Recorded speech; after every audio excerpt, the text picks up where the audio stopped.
Unwanted, too slow, sent to the world below. No daydreams, no light, nobody sleeps at night. Unwanted, too slow, sent to the world below. No daydreams, no light, nobody sleeps at night. Unwanted, too slow.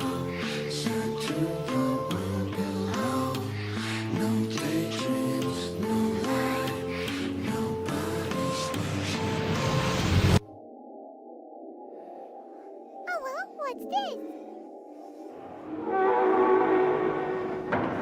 20 months POC.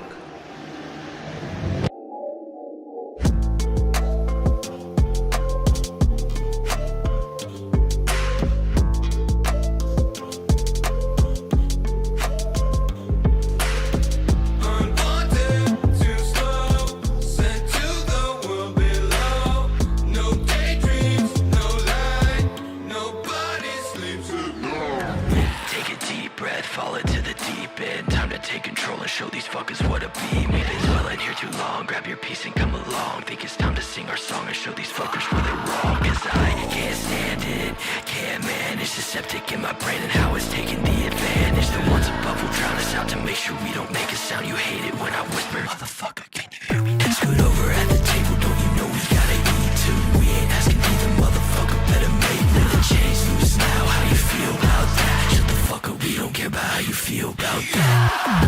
From the trenches, every my sentence, I can get out on my own. Please be advised, you been put aside for someone who sounds like a drone. Break down these walls or you'll be at fault for someone who didn't do nothing. Tired of following, we're tired of calling, so get the fuck up and stand for something. Unwanted, too slow, sent to the world below. No daydreams, no light, nobody sleeps at night. Can't stand it, can't manage the septic in my brain and how it's taking the advantage. Cause I can't stand it, can't manage the septic in my brain and how it's taking the advantage. I think I'm free, so difficult to be. I plead to me, cause I need to ease before the weak. No plotting proper technique. They slaughter the rotten daughters, marauders making ugly. You know I gotta go make it seem like every hit was just never enough for me to see. Cause I can't find agony from the echoes I breathe. Never gonna get that piece of me back. Knee deep, I see they weak, cause they won't feed the slappy vomits. See violence, so I guess when the symptoms set, they dropping out the pockets. Green cheese, a bunch of sockets, and we ain't got your fucks. And no, knocking, no, cause you never gave us that courtesy. I will never forget the day they took everything from me. I fucking God. Cause we are mama, we don't give a fuck, we don't give a fuck. Fucking God. No daydreams, no light, nobody sleeps. No. Unwanted, too slow, sent to the world below. No daydreams, no light, nobody sleeps at night. Unwanted, too slow, sent to the world below. No daydreams, no light, nobody sleeps at night.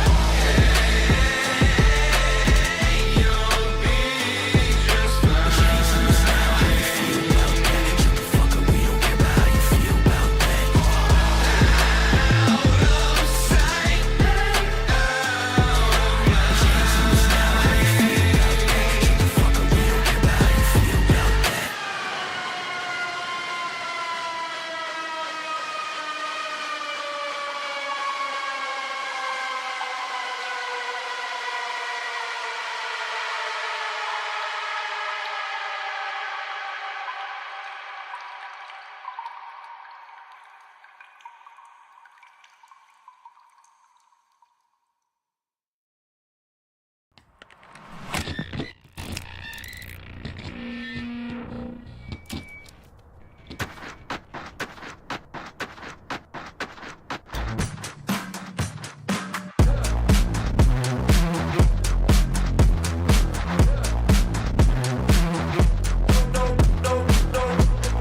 Nobody's tall like this, talks like this, I'm all that shit, whole lot of people in here, you can't miss it, please don't slip, nobody falls like this, tall like this, I'm tall like this, whole lot of people in here, you can't miss it, please don't slip, nobody, nobody, nobody, nobody, nobody.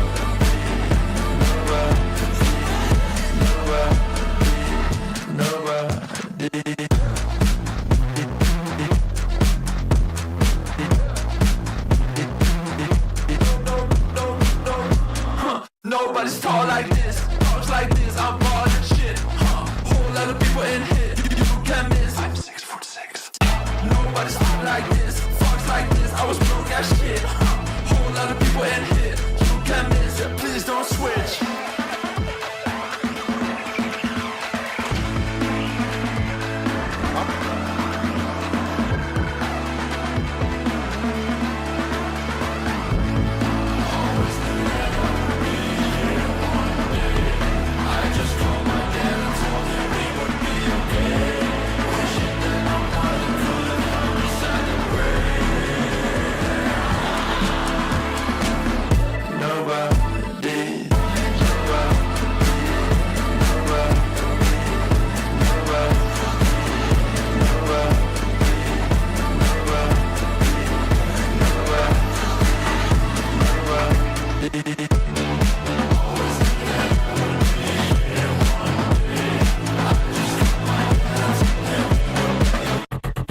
Nobody's tall like this, talks like this. I'm proud of shit. Whole lot of people in here. You can miss it. Please don't slip. Nobody falls like this, talk like this. I'm tall like this. Whole lot of people in here. You can miss it. Please don't slip.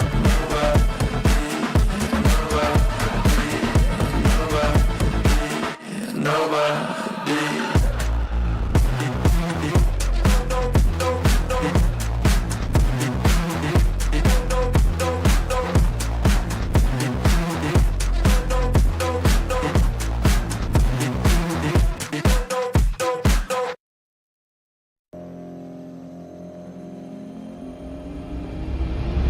Give me some time to think. I'm in the bathroom looking at me. Facing the mirror is all I need. Wait until the Reaper takes my life. Never gonna get me out alive. I will live 1,000 million lives. My patience is waning, is this entertaining? Our patience is waning, is this entertaining? Got this feeling, yeah, you know, where I'm losing all control. 'Cause there's magic in my bones. Got this feeling in my soul. Go ahead and throw your stones. 'Cause there's magic in my bones. Playing with the stick of dynamite. There was never gray and black and white. There was never wrong till there was right. Feeling like a boulder hurtling. Seeing all the vultures circling. Burning in the flames I'm working in. Turning in the bed it's darkening. Our patience is waning, is this entertaining? Our patience is waning, is this entertaining? Got this feeling, yeah, you know, where I'm losing all control. 'Cause there's magic in my bones. Got this feeling in my soul. Go ahead and throw your stones. 'Cause there's magic in my bones.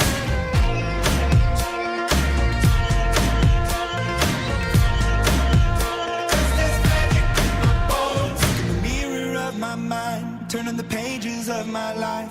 Walking the path so many paced 1,000,000 times. Drown out the voices in the air, leaving the ones that never cared. Picking the pieces up and building to the sky.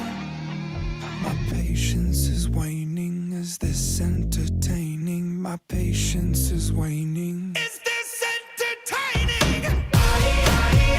Got this feeling, yeah, you know, where I'm losing all control. 'Cause there's magic in my bones. Got this feeling in my soul. Go ahead and throw your stones. 'Cause there's magic in my bones. There goes my mind. There goes my mind. Don't mind. There goes my mind. 'Cause there's magic in my bones.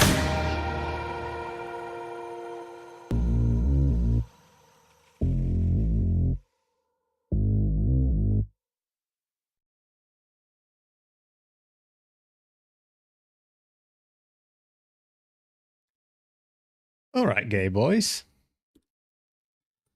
I think we might as well, slowly but surely, get started. Because I do not have too much time today, so it will be a relatively short stream. I know there's been a decent amount of those lately, but unfortunately, it is what it is.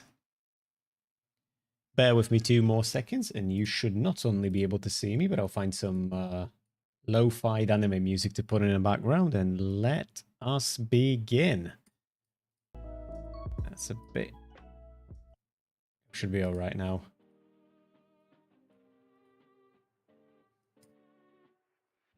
All right, there we are. Hi, hello, and welcome.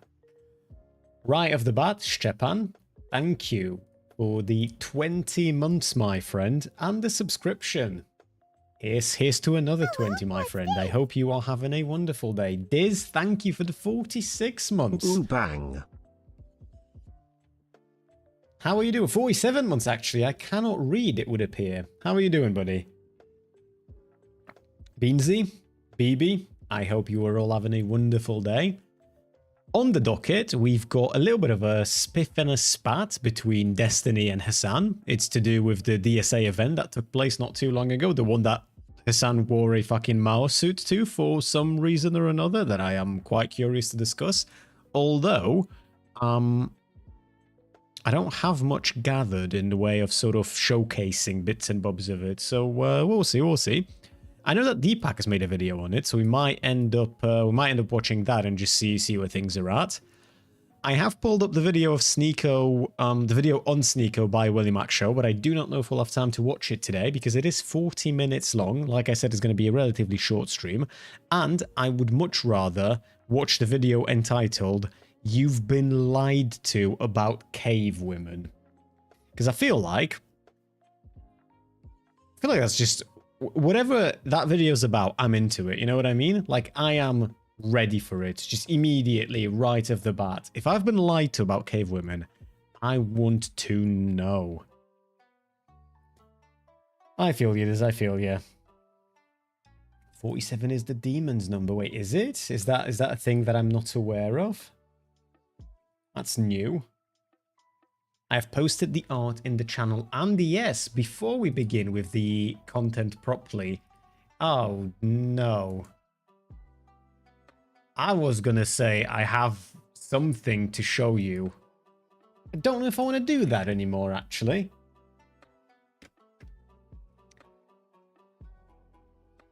Oh, beans. Okay, I feel like this warrants maybe a few words before we delve into the picture. A while ago, Goro made fan art of me. I will pull it up so that you can see it again. It is incredibly cool. This is just really, really cool. I absolutely fucking adore seeing fan art of me. It's, especially as a small content creator, the fact that you've put time and effort into this and it looks really, really good as well. It's a very magical experience. It's surreal almost. Hard to describe really what it feels like to have fan art of yourself made. It's a very, it sort of makes your heart warm. And so... Goro made this fan art of me. I immediately added everyone to show it off because it is cool as fuck. And then people started making recommendations for where this art should go next. So Citrusist came in first saying, draw him 28 hours in on a Donkey Kong 64 100% completion stream. And then Amanax came in with an equally sort of manageable request saying, make him Prego too. Somebody jumped in saying, now do a furry version, and Icebeans asked what would be the animal, to which Toast replied a bald eagle. Now, fast forward a couple of weeks, and it looks like Beans had a slightly different idea for what animal it's going to be, because it would appear... Now, Beans, correct me if I'm wrong, but I think this is a bull, right? Or like a Taurus type of animal.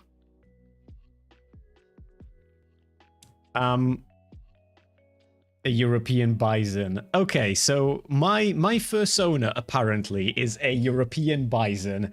There is a little rat that I've got here ready to fight alongside me. That's to do with the first version of Goro's fan art that is made for me was when I was assembling my wife's Skaven army for Warhammer Age of Sigmar, and every time I'd assemble a rat, I'd show the rat off.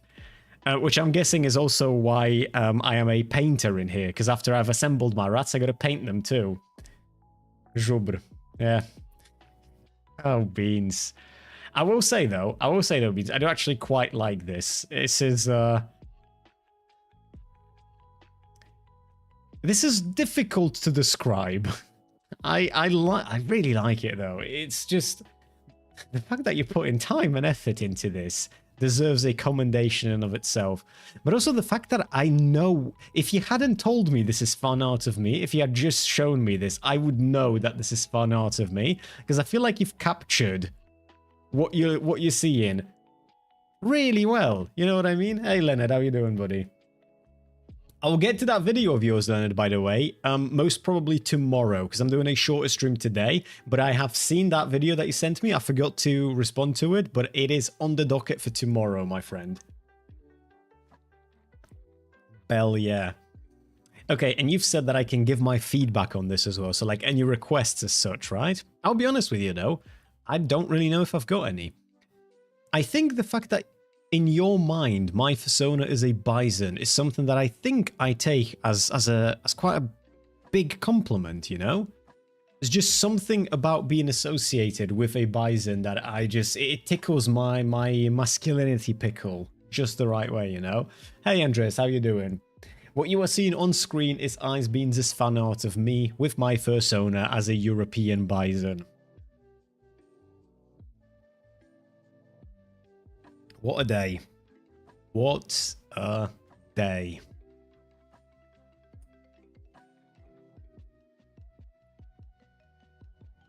I will, at some point soon, as you keep sending me updates, Beans, I will probably at everyone with this as well. Who is the rat? It's a reference to the stream where that Goro made the initial fan art of me when I was assembling my wife's Skaven army. So the rat is a representation of a Skaven from Age of Sigmar.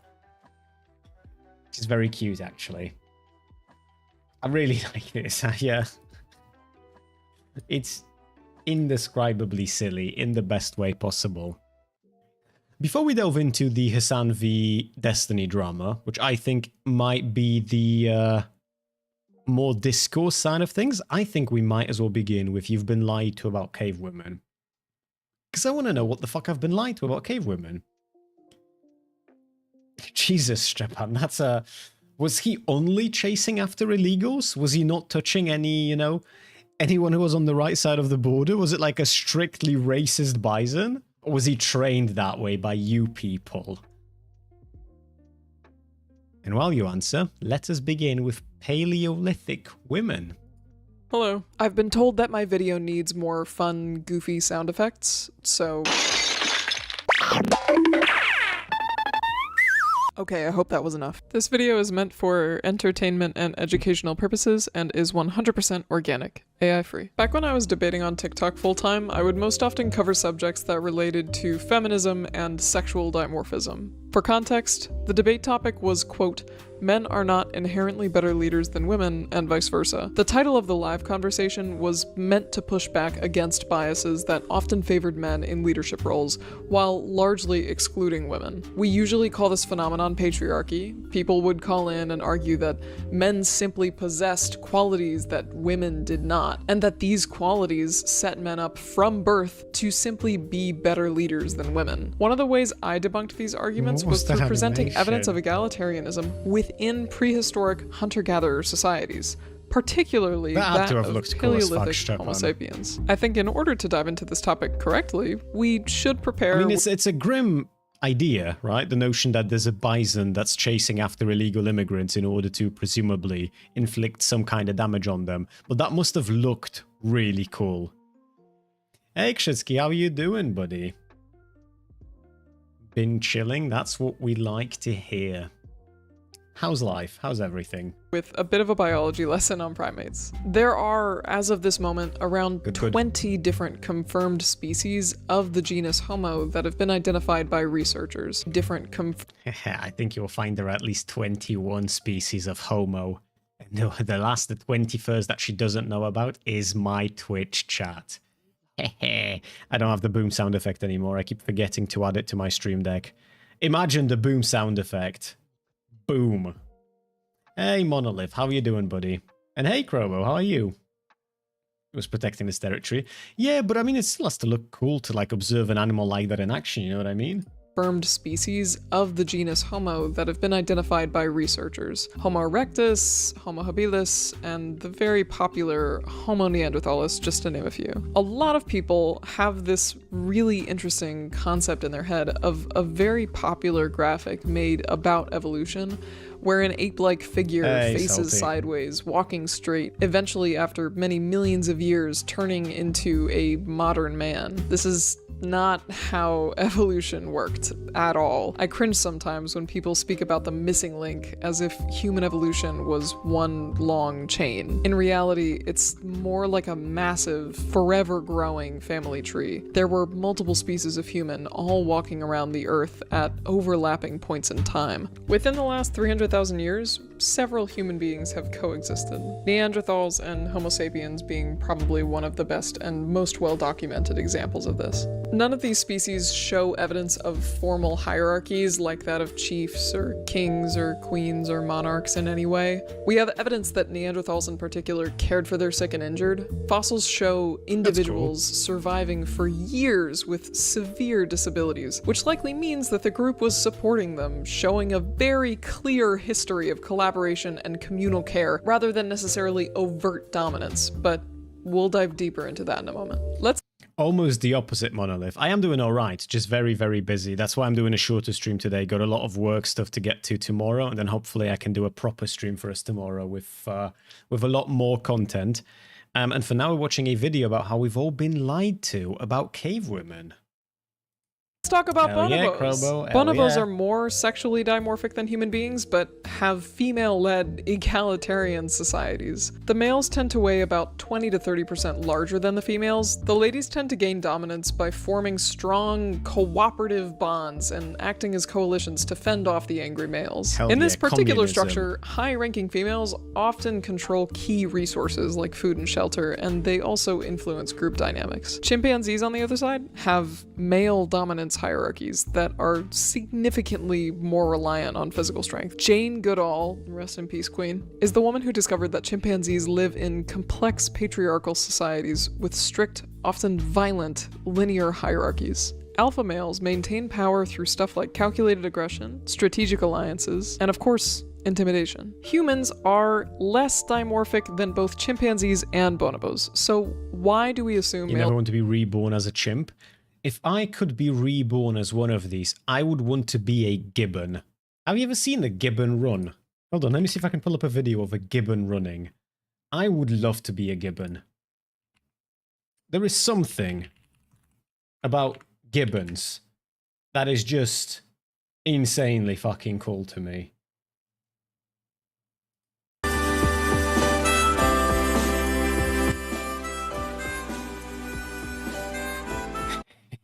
It doesn't look real. It looks, I imagine this is what they were inspired by when they were determining how Titans in Attack on Titan run.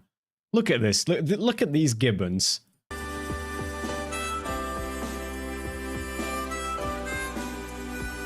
Look at him.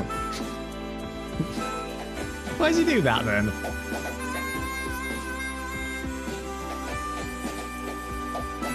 He's just so happy as well. He's just ran up to get his banana and now he's good to go. It's the fucking... where the fuck was he? He was somewhere up here, right? Bro's just jumping. It's like he's so excited to see you. He's gonna pistol whip you in the face in a sec. He's a cool as fuck. I love gibbons.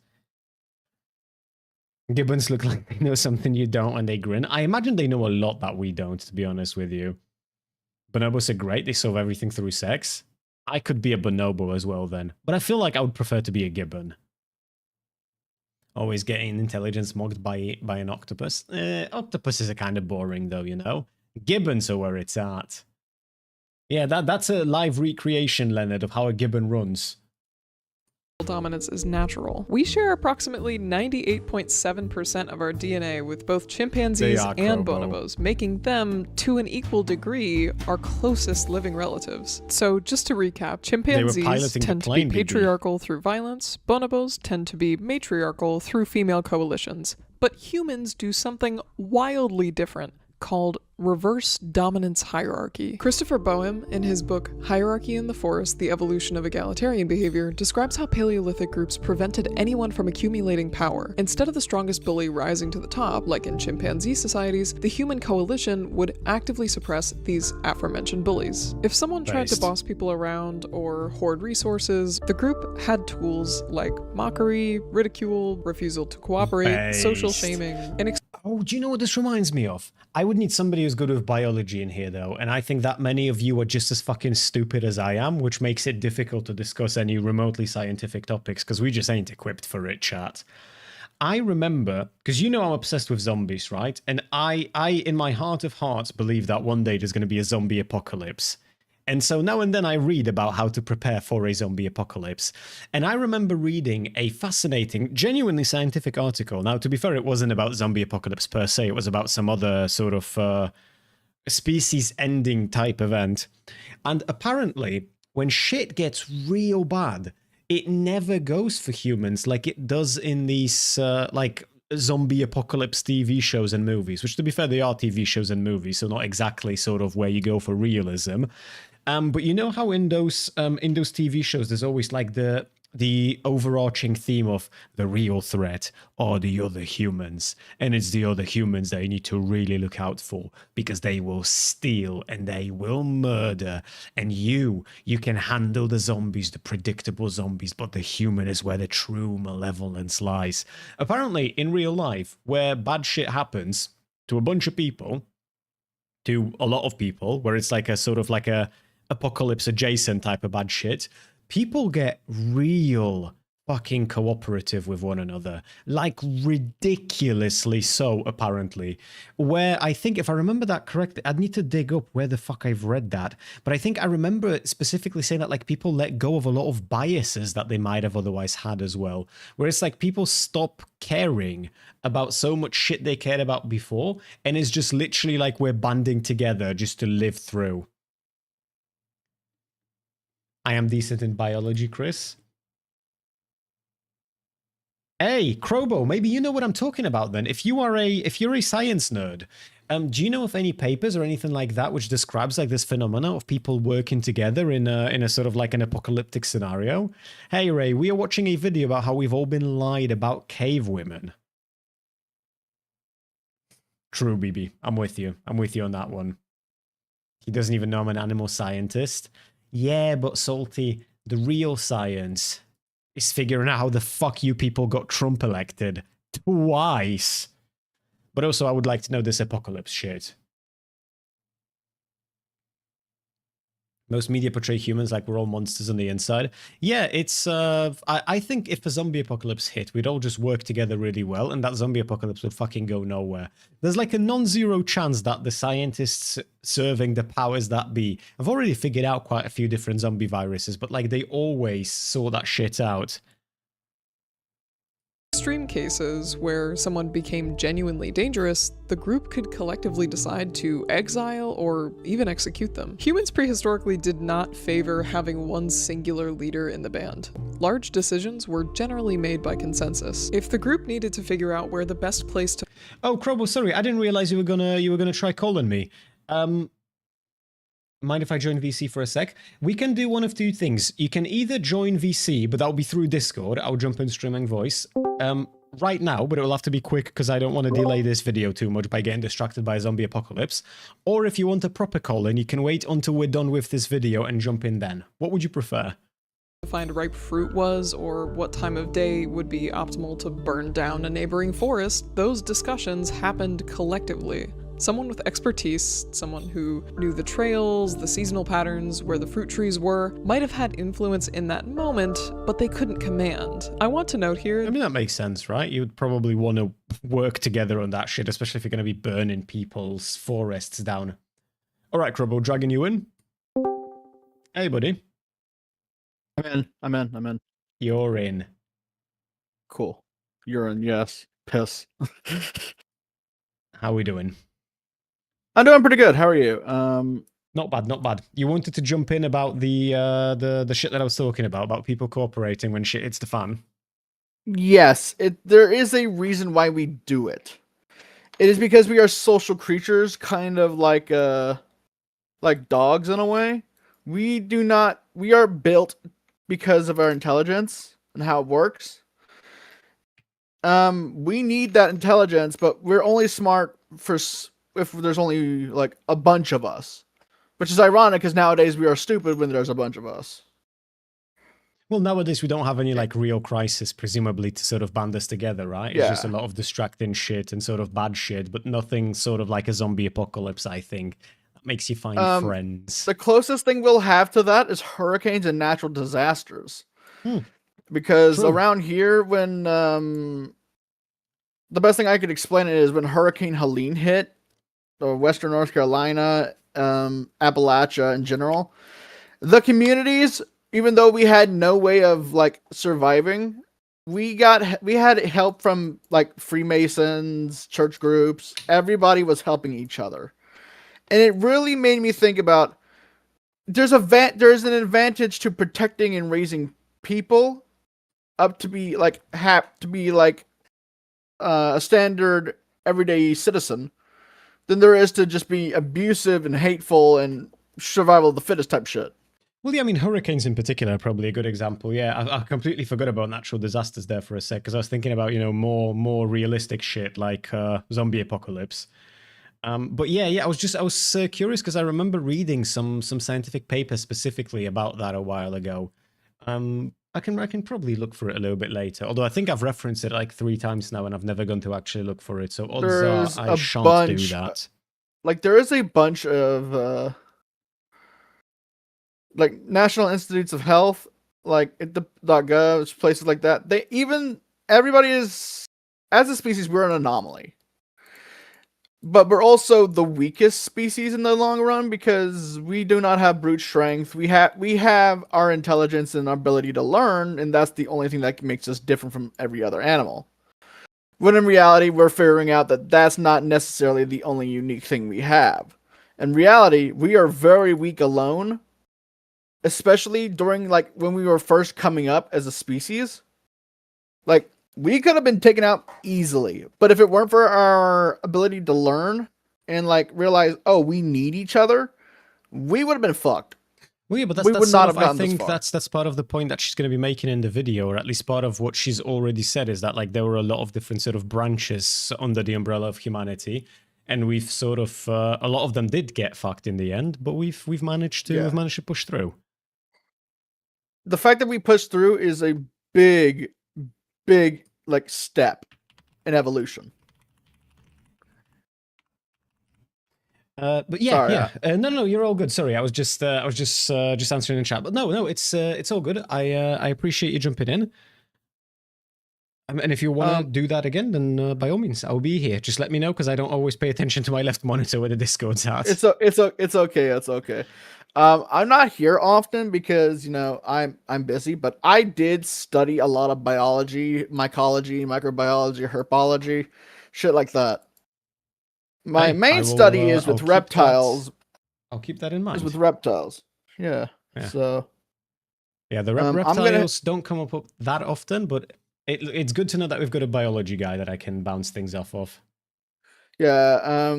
Funnily enough, the whole idea that we are able to like have PTSD and stuff, we're not the only animals that have that. Do you know that octopi and squid have that? I remember. Hey, I'm doing love. I remember reading about that a while ago. Yeah. But look, just to not distract us with octopuses having PTSDs, because I want to get back to the video. I'll let you go. But again, I appreciate you calling in. Of course, yeah. See you, man. Take care, buddy. You too, buddy. That was Crobo. You guys know Crobo, as he is in chat as well. that a formal Let me beat bring down it a neighbor back a place to little find bit. decisions were darkly did not favor having one singular leader in the band. Large How you doing, decisions MNX? were generally made by consensus. If the group needed to figure out where the best place to find ripe fruit was, or what time of day would be optimal to burn down a neighboring forest, those discussions happened collectively. Someone with expertise, someone who knew the trails, the seasonal patterns, where the fruit trees were, might have had influence in that moment, but they couldn't command. I want to note here that a formal hierarchy did not exist until the Neolithic era, after the agricultural revolution. For the vast majority of human Cows. existence, Paleolithic groups had no formal leaders at all. Let me draw this out with a hypothetical really quick. Let's take Grug. He's big, he's tough, he's full of ideas. After being particularly proud of a successful hunt, he's decided that he wanted to take the best cuts of meat for himself. It's my kill, he thinks to himself, sitting on his rock, eating the best of the meat. The group initially does not engage in conflict. Grug is a big dude, but the next morning, when Grug wakes up, nobody shares their food with him. He tried to join the day's hunting party later on, and people suddenly had other plans. When he speaks, no one looks up. Grug is being socially erased. But Grug should not care about this, butter says the third chicken, party. MNX, Grug let's is a big go. tough guy, and a big tough guy takes what he wants. Except big tough guys cannot survive alone. In many ways, social isolation or erasure in the Paleolithic era was akin to a death sentence. Grug is so weak, says the even tougher and bigger third party. I would just force everyone to cooperate with me by threatening them with physical violence and carrying through with said physical violence if they did not comply. Alright then, bigger, tougher guy, let's call you Hot Pepper. Hot Pepper is genuinely dangerous. Not only does he hoard food, but I'm gonna guess, and I'm just guessing. I feel like maybe I'm in the wrong mindset. Maybe people, quote unquote, back then weren't as different as I think they were. But if I was in if I was a cave guy, right? And I've got all the other cave people around me, and we're sort of vibing and chilling, and we go on hunts together, we go on gathers together, everyone's cool. And then one dude comes in and he's like a little bit bigger of a caveman than me, and he's a little bit stronger, and he starts throwing his weight about and threatening and shit. I feel like we'd just stab him to death in the night. You know what I mean? Just wait till he goes to sleep, and then just, fucking oofta-boofta him, and then we're back to normal. Right? Presumably. he frequently threatens violence when people refuse to do what he commands. Hot Pepper tried to control who gets to eat and mate. Yeah, Where see, the band Soul goes, who knows gets what the I'm comfiest rock, you get the about. idea. In a troop, a group of chimpanzees, this might actually work. Humans don't mate with tribe members. That is horrible to be around because that's... Well, I mean, presumably the connotation here is that you wouldn't get the choice in mating there, right? Like the bigger, stronger one would just force their way in. But that's what I'm thinking. They'd just fucking murk him. But this is not a troop. Yeah, This exactly, is a Andreas. group Yeah. of humans. There are 29 other people in the band who all possess weapons, and inevitably, after deciding a good life is better than a worse one, coordinate to overthrow Hot Pepper. One night, exactly. while Hot Pepper is asleep, the group makes a decision. That morning, he's gone. They may have Hot Pepper was fucking murked in the dead of night. That's what... See, I would have been a good caveman. I've got ideas, bro. exiled him or killed him. Hell Bowen yeah. documents cases of both happening in the ethnographic record. It's a dark day, but it's a necessary one to get the ultimate message across. Why We is will it? not be Why is it even a dark day? Why is that a bad thing? That sounds absolutely fucking base to me.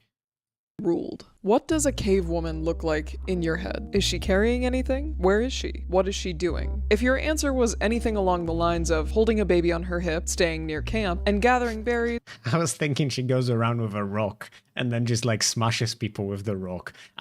Do you know who? I don't know, this is just my head. And this is just me being brain rotten, probably. But for whatever fucking reason, when somebody like brings up Neanderthals specifically, the connotation that I have, the immediate picture in my head is Brock Lesnar. And then when somebody says cave woman, I'm thinking Brock Lesnar, but now he's got a blonde wig. You know what I mean? And they are both holding rocks, and they are just one of them has booba and a wig, and the other one does not. That's the only difference, but it's Brock Lesnar on both sides here.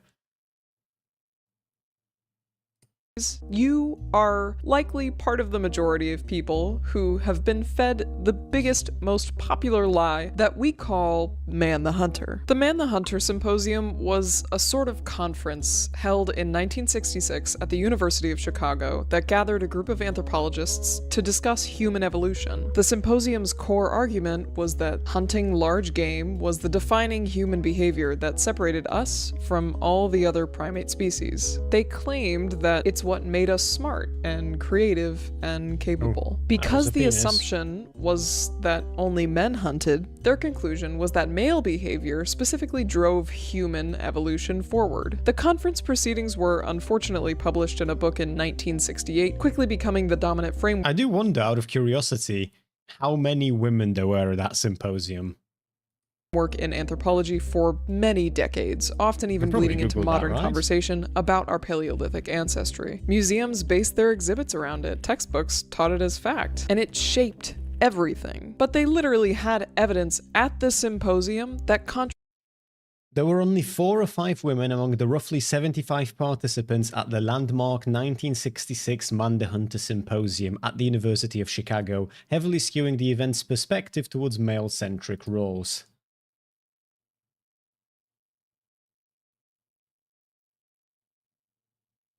So, bit of a rough one. 4 out of 75. I do not know what that is as a percentage, but it cannot be a good percentage. There's proof of someone who was alive around 40,000 BCE who had an almost fatal wound to their skull that healed over. That's the first instance of humans taking care of someone who would absolutely be a burden and unable to keep themselves alive. We've been empathetic for a long time. Right before you joined us, Aminax, that was one of the early lines in this video, because we're 8 minutes into a 20-minute video, and she specifically said that there's a lot of evidence of us taking care of members of the tribe that weren't able to take care of themselves long before we were quote-unquote civilized.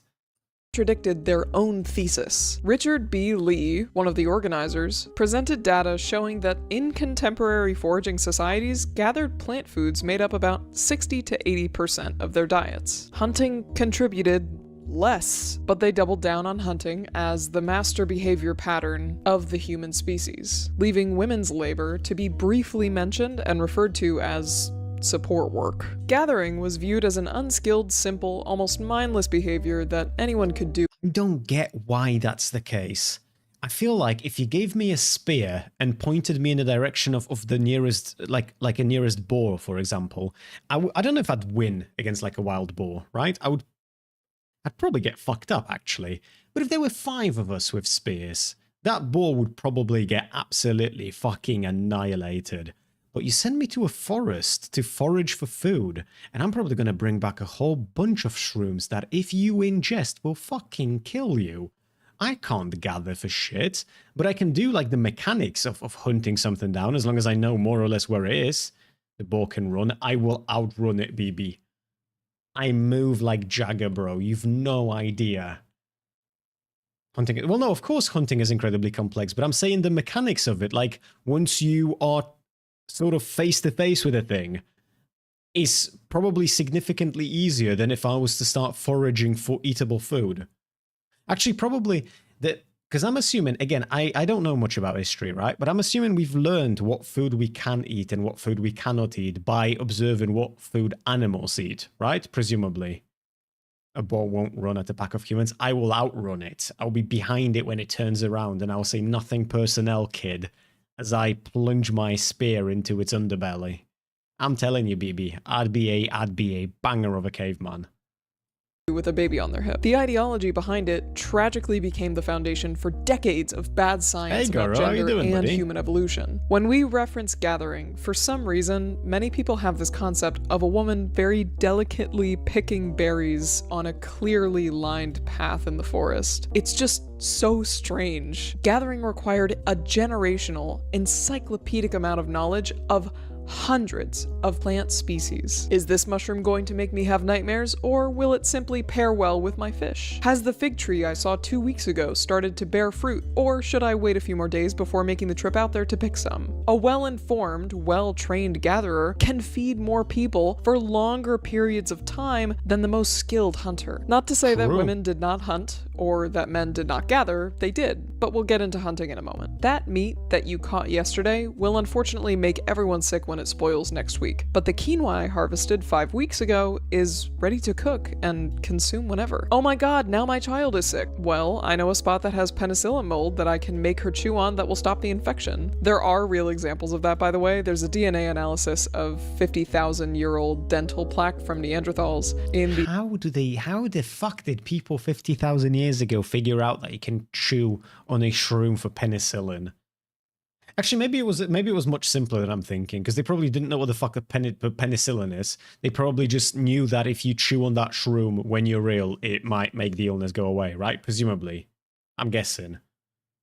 El Cedron cave that revealed traces of penicillin mold, which produces the natural antibiotic that's what I'm thinking penicillin. next, yeah. Really neat stuff. If you wanted to be a useful member of your band 100,000 years ago, it doesn't hurt for you to know how to hunt, but it's crucial for you to know stuff like planning routes, seasonal changes, how to use digging and cutting tools, what plants will kill you and your whole team, and which ones won't. For a lot of people, when they picture hunting, they'd usually imagine a group of large men poking an equally large animal with spears. But hunting required tracking and following animals across many, many miles of terrain. We had to track migration patterns, understanding where the animals would be at what time. There is skill in maintaining your weapon properly and learning to work as a coordinated lethal team. Humans had a particularly horrifying way of stalking and eventually killing their prey, and it's called persistence hunting. Yeah, that soul is also cool as fuck.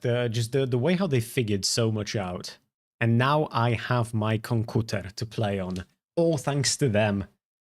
All thanks to them. Persistence hunting has been suggested to be a key strategy for meat acquisition in human evolution. It's a form of pursuit hunting in hot environments in which the hunter runs, or uses a mixture of running and walking, to drive prey into exhaustion. If you were an antelope 300,000 years ago, peacefully trotting across the valley with your herd, and you spotted a group of Homo sapiens, you'd all likely begin to run away as quickly as possible, using up your energy until you felt you were completely safe. The humans are gone. Everything's fine.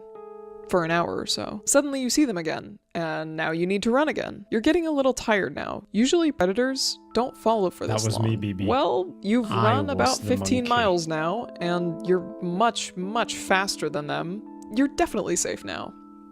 Except they're back. They're not panting, nor do they show any signs of physical exhaustion. Your herd makes a break for it one more time. But you've been running all day long. Your legs are weak and hurting. You need to eat and rest. You haven't seen running water all day. There's a non-zero You're chance for dehydrated. sure. You finally collapse from exhaustion, but before you close your eyes, you see a small group of fleshy, long-armed apes looming over you. It's over.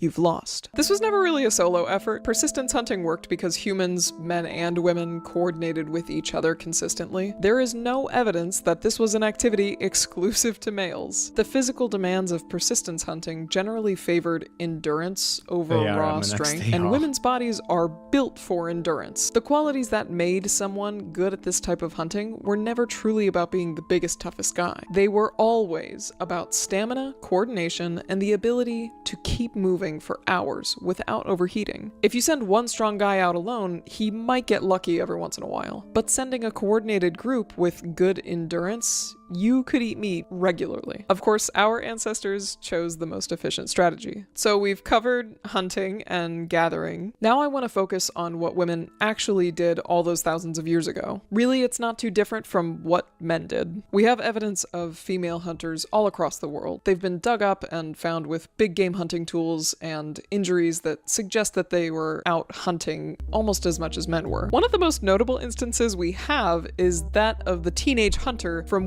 Maya Patshaw, roughly 500 kilometers away from Machu Picchu. She was identified to be a 17 to 19-year-old big game hunter, and after initially being assumed to be male, osteological bones, proteomic proteins expressed by a genome, and isotopic analysis indicated that this early hunter— Why did she not explain what isotopic means? What the fuck? We got 2 out of 3 terms explained, why not 3 out of 3? was a young adult female who subsisted on terrestrial plants and animals, particularly hunting big game like vicuña, which is basically an alpaca who can survive in the extreme climates of the Andean highlands. When she was found, people began to look around at other sites in the Americas to see if they had possibly mistaken other remains as male. And they had. Almost half of big game hunters' skeletons were identified to be female. For a significant amount of time, every single time we found a burial site with suggestions that the person we dug up may have been hunting, archaeologists immediately assumed them to be male, putting popular social biases of the time in front of tangible evidence-based research. There absolutely could have been instances in the past where a prehistoric woman in a group of people would have been breastfeeding her baby, maybe even picking a berry off a bush. What most people don't understand is simply that the father of that baby would have likely been doing the same thing. Why are we patriarchal now? That's a really good question. Most societies now, roughly 88% of them, are led primarily by men. Women unfortunately still are largely excluded from these roles. If our ancestors were egalitarian, most societies now, roughly 88% of them, are led primarily by men. Women unfortunately still are largely How the world sees the role of women. Percentage of respondents agreeing with the following statements. Things would work better if more women held positions with responsibilities in government/companies.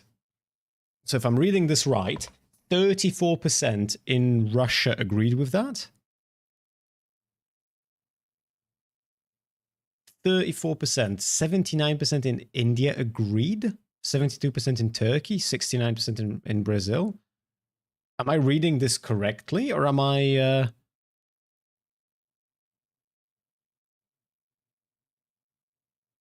maybe this is like a racist stereotype, but I am, if I'm reading this correctly, I am genuinely flabbergasted that the country where most people agree that things would be better if women held positions of power is India. Fucking that much of a higher percentage than in places like Germany or France? I have to re-examine my biases. Holy shit. Japan doesn't surprise me. Japan and Russia do not surprise me at all. India absolutely fucking does. 72% Turkey, 69% Brazil, 37% US. That's also quite low. Especially for the place that sort of spearheads a lot of the social movements, if you will. Unless I'm misreading this somehow. And the role of women in society is to be good mothers and wives. 69% in agreement in Russia, 64% in India, 47% in Turkey, 43% in Brazil, 41% in the US, 41% in Germany, 39% in South Africa, 36% in South Korea, 35% in Japan, 30% in Australia, 25% in Canada, 24% in France, 22% in the UK, 19% in Spain, and 17% in Sweden. Things would work. Yeah, I'm just... Sheesh. All right. excluded from these roles. If our ancestors were egalitarian, how did we get to be so patriarchal? Most anthropologists look back to the agricultural revolution 10,000 years ago. There exists a debate currently among anthropologists about the specific mechanisms that flipped us from egalitarian to patriarchal. Scholars have proposed a few different explanations, but it was likely some combination of all of them working together. One explanation focuses on the plow. Plow agriculture required significant upper body strength, something men had more of and women had less of. So men began to specialize in field work while women began to focus more on domestic work. Of course, this was not rigid. If it was the case that the man was sick or the woman was not around, they would switch roles as needed. But from the system they had set up, the expectation of women belonging in the home developed further, even into families that were not farming. Then there's the idea that property and inheritance drove patriarchy. This one goes back to Frederick Engels in the 1880s, but modern anthropologists have built on and refined that argument. Once we settled, after being nomadic for thousands of years, we began to accumulate property and surplus. With the existence of private property came the desire to pass it on to the next generation. But you're not just gonna give your lifetime of stuff to some stranger. You want to give it to someone more significant, like your kid, for example. The only problem is you don't know which kid is yours. Paternity tests did not exist 10,000 years ago. In comes the male monopolization of property stemming from People arrive, show people leave, I'm on the bus, show hog. And then a little asterisk indicating that... Which word are you replacing there, people? Show hog, I'm on the bus? Show hog on the bus? Show bus, I'm on the hog, perhaps?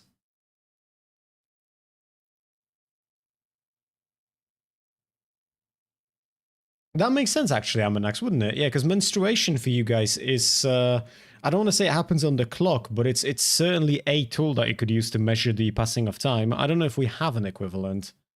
A need for paternity certainty. Here began the shift from matrilineal to patrilineal descent, which ultimately led to a control over women's sexuality and reproduction. If you can convince the woman that it's shameful and taboo to sleep with anyone else but you, you can guarantee that the child she bears came from you, or at least most likely did. To understand how property and paternity certainty reshaped gender roles, we need to talk about what happened to childcare. I mentioned this next bit briefly when we went over gathering, but I feel the need to expand on it just a touch further. Childcare and alloparenting. I want to focus mostly on Sarah Hardy's research on this topic because I found it was the most in-depth dismantling of the whole women stayed home with babies narrative. She writes, according to the cooperative breeding hypothesis, allomaternal assistance was essential for child survival during the Pleistocene. This breeding system permitted hominid females to produce offspring without increasing interbirth intervals, and allowed for the movement into new habitats. Reliance on allomaternal assistance would make maternal commitment more dependent on the mother's perception of probable support from others than is the case in most other primates. She goes on to explain how the... that was so hard to record. She goes on to explain how the concept of it takes a village is rooted deeply into our prehistoric human evolution. Alloparenting allowed women... This might be a bit out there in terms of what actually happened, Amanax, but I also imagine it'd be useful for like hunting purposes and whatnot, right? Because I imagine that if it's your time of the month and you're bleeding, is that something that the animal could pick up on? Like smell you before he usually would, for example? Am I cooking, or is it burned? To participate in band activities, including hunting. All that changed when the agricultural nation attacked. We went from cooperative, flexible systems where everyone participated in the burden of childcare to isolated nuclear families where women were tied to the home, all in service of making sure property stayed in the right bloodline. Another popular theory as to why agriculture kick-started patriarchy is related to population density in warfare. Early Homo sapiens generally only went from place to place in groups of 20 to 30 people. War in human civilization only really started once we had something worth defending. This bit kinda ties back into the property and inheritance thesis, but the main argument here is not necessarily that men began to control because they wanted to pass their belongings on, but rather because they were more capable of physically defending them. Having agriculture around meant being... At first I thought they must, and then I was thinking to myself that, like, I don't know if it was sweating wouldn't be more of a giveaway, but I don't know. Hey Ruby, thank you kindly for gifting Crobo a tier 1 sub. Ruby has gifted 16 subs up to date. Thank you, Ruby. That is very kind of you.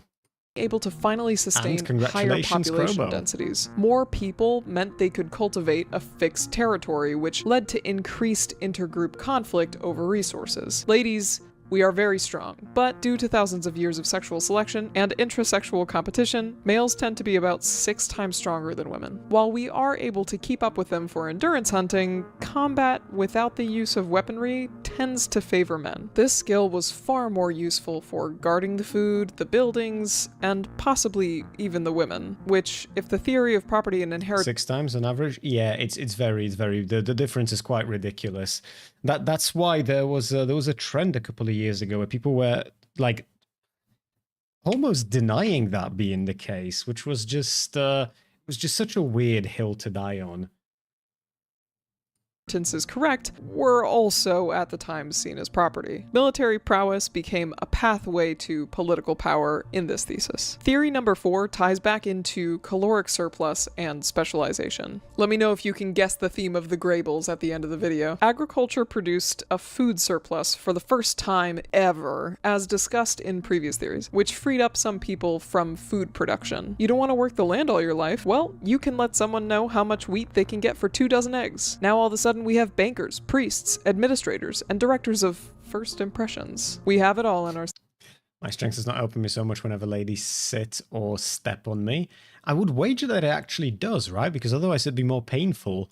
The reason why that pain-pleasure connection can be explored so comfortably, I think, sometimes for dudes, is just because there is a lot more of the pain before it becomes a problem, right? Does that make sense? I have to tell you, sparing with a male partner or friend and just having a moment of realization that they could just straight up kill you on the spot is scary.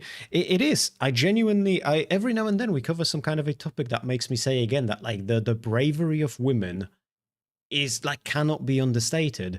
Like again, it's probably somewhat patriarchal of me to think this, but I think that if I was a woman, I would genuinely be fucking terrified more often than not when I leave the house. And then you think about things like catcalling, and people will dismiss catcalling as like, oh no, you're just attractive and they're trying to get your attention. It's just a little bit of cuteness, take it as a compliment. And then at the same time, if these people want to do more than that, now presumably in a civilized society they won't, but if they wanted to do more than just catcall, the fuck can you do to stop them? Like the notion of that just fucking terrifies me.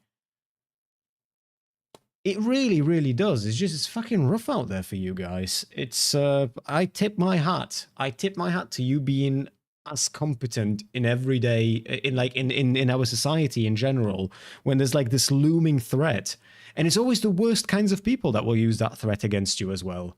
It's just it sucks fucking ass. That's why lefty men, right, you gotta lift, you gotta hit the gym so that you can fight those dickheads. You tipping your fedora almost makes it worse. I said I tip my hat to you. That's a common saying. There's no fedora involved. Hello, Tectone. Well, Tectone do be a rapist. His dad in particular. Yeah, it's people like that. It's awful, awful people. Try capital X and capital D, Aminax. See if that doesn't fix it.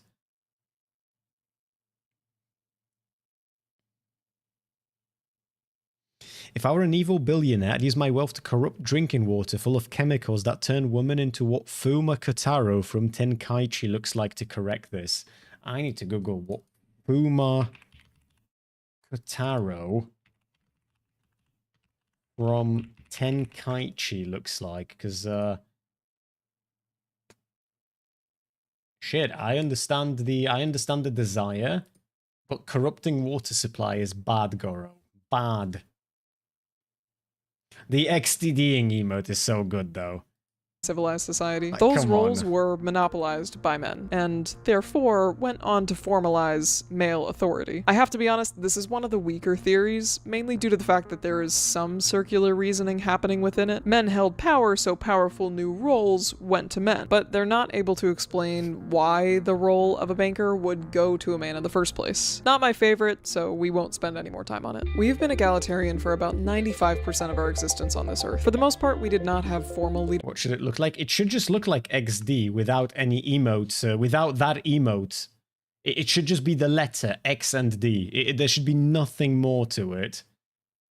Leadership established until about Cheeto probably knows how to get that done, actually, now that I think about it. If anyone's gonna know how to un-emote an emote, it will be Cheeto. Cheeto's smart, you know? 13,000 to 10,000 years That is ago. Before then, cursed. we all hunted, we all gathered, we all raised the babies. We have established and observable evidence of this all across the world now. The concept of men leading and women following is not, and has never... Also the biggest loser men showcased as well. And Andrew Tate got locked up again. Ooh, they're going after the rapist, human trafficker, piece of shit. Fucking good ending coming up. truly Good been ending. biological. So the next time you hear someone tell you that that they would never vote for a woman, think back to a time before the last 5% of human history and ask yourself if that sentiment still feels correct. Thank you for listening. All of the sources I used in this video will be available for you to check out in the description below, and remember to ingest as much education as you can in this lifetime. Okay, bye. Small dub, but still a dub. It is, in fact, still a dub. Shit. Alright, gang. How many of you are aware of what happened with the DSA? Where apparently Destiny went to a DSA event, and the allegedly, because I don't know if that actually is what happened, allegedly Hasan reached out to the front desk or whatever, and they didn't let Destiny in there. And DSA or DNC, fuck.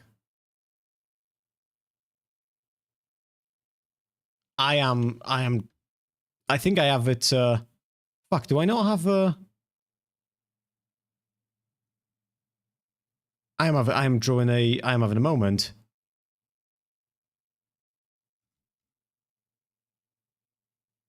It's one of the letters. It's one of the letters. Hold on. Jesus, fuck. I've been using... There's been a lot of politics talking in my Discord, and I think I'm just fucking up all the abbreviations right now. Hold on. I think it's a... I think it's somehow related to the DNC, though.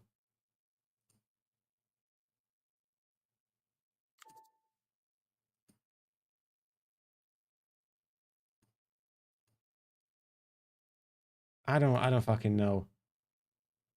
I found an article from a site called Fight Back News, and I don't know what the fuck this is. The anxiety blank. It's not even the anxiety blank. It's more like I'm just having a moment blank. There was a College Democrats of America convention, which I've seen people say has is linked to the DNC, but I will put that aside for a sec because I don't actually know if it is anymore. I'm completely mindfucked right now. But apparently the bottom line is that Hasan went there to give a speech. He was wearing his Mao suit, by the way. I'll see if I can find it. Somebody posted, I think it was Merrick's that was posting it in the Slop Drama chat. That suit is giga cringe. But in either case, he wore the Mao suit, he gave a speech, and Destiny, this is the suit. It's a bad quality image, but it's like it's called the Mao suit for a reason. And so Destiny decided to take part. He bought himself a ticket, and he went there, and he wasn't allowed in. And I was thinking to myself, I don't like anyone involved in this story, which makes it all the more entertaining to talk about on stream. Because on one hand, I don't think that this should be like in an echo, not in an echo chamber, in an ether. The idea that you're denied entry after you bought a ticket because one of the speakers barred you because he's fucking terrified that you're going to have a question for them that is going to make him shit himself is absolutely fucking wild to me. On the other hand, Destiny says some unhinged fucking shit, which I think warrants them not wanting him in there. I would probably not want him at my event if I had just seen him say that he's going to be like sending his community to go after any journalist that gives my main speaker an easy interview. But on the other hand, there's nothing that, as far as I'm aware, that would indicate that the people who didn't let him in were aware of any of those tweets. It seemed more like Hasan just told them to not let him in. The scientific paper sounds like the thesis from this book. Chido coming at us with them links. Wikipedia, A Paradise Built in Hell, The Extraordinary Communities That Arise in Disaster is a book by American writer Rebecca Solnit, published by Viking Press. There we go, by Viking Press in 2009. The book deals with the aftermath of disasters, challenging the traditional narrative of chaos and mass panic with evidence that people typically respond to disaster with altruism, solidarity, and mutual aid. But it's a broad enough concept that it's also been repeated to varying degrees in countless studies, reviews, etc. And we've also got an example here. So narrowing down the specific paper you're remembering is near impossible. Bonus tangential interesting concept. Okay, so this is a paper example, for example. For example. Common misconceptions about disasters, panic, and the disaster syndrome and looting. Eric auf der Heide. That's too German for me. And a bonus tangential interesting concept. Elite panic is a term coined by Rutgers University researchers Karen Chess and Lee Clark to describe the behavior of members of the elite during disaster events, typically characterized by a fear of civil disorder and the shifting of focus away from disaster relief towards implementing measures of command and control. Further research from Scott Bond suggests that a cozy, mutually beneficial relationship between the news media and political elites play a significant role in moral panic processes. He draws on prior studies to conclude that the news media and elites, especially presidents, work in tandem in generation of moral panics and societal issues, thus constructing and crafting policy and public concern in relation to their own priorities. Building on this idea that the media and political elites can manufacture a moral panic, Karen Chess and Lee Clark explain that panic persists for both practical and political reasons. Clark and Chess state that in the face of overwhelming evidence that panic is rare among societies, policymakers still assume it is likely based on their production of disaster plans as well as other emergency management preparations. In terms of political reasons, Clark and Chess describe that a consolidation of authority that arises during panic correlates with institutional interest. That is to say that if it is assumed that a disaster will lead to public panic, then it can be expected the government authorities will communicate to citizens in an encouraging manner, possess and sometimes withhold crucial information, and consolidate as many resources as they can. Clark and Chess cite disaster sociologist Kathleen Tierney when concluding that these three circumstances all promote further power to the reaches of these government organizations. I like that. I mean, it's not particularly surprising, right, that they manufacture panic and that it does nothing but serve their own interests. But it is nice to see that big scientists, smart scientists, I don't know anything about these people, but I'm sure they're very smart, agree with my thoughts on this matter. Did he not send his audience to go ask questions in his place? From my understanding, audience members from certain groups affiliated with Destiny were also told to leave. And there's literally no proof that Hasan was the one who stopped him.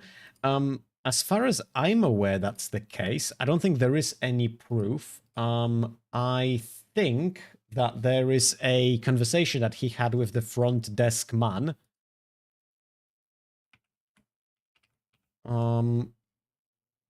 Which we can watch in a moment. It's only like a minute and 20 seconds, so we might see how we feel about that. But I figured there's enough in here for us to talk in hypotheticals as well, to see how we feel about this, because it was shortly after all of this happened that Hasan started talking. This is a Yeet clip, so forgive me. I don't even know if we'll watch the clip. I just want to mention that Hasan has been saying that he's at a point where he's thinking about a restraining order. And I don't know how that would work, to be honest with you. I know this book, if I remember correctly, this big section on the post-Katrina communities in New Orleans.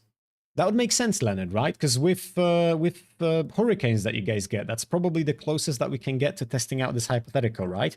Now, I think that would get the best results from a controlled outbreak of the zombie infestation. But nobody wants to listen to me. Nobody wants to listen to me. Take care, Crobo. I'll talk to you soon, buddy. Thank you for calling in, and drink plenty of water. And thank you for lurking, Twink.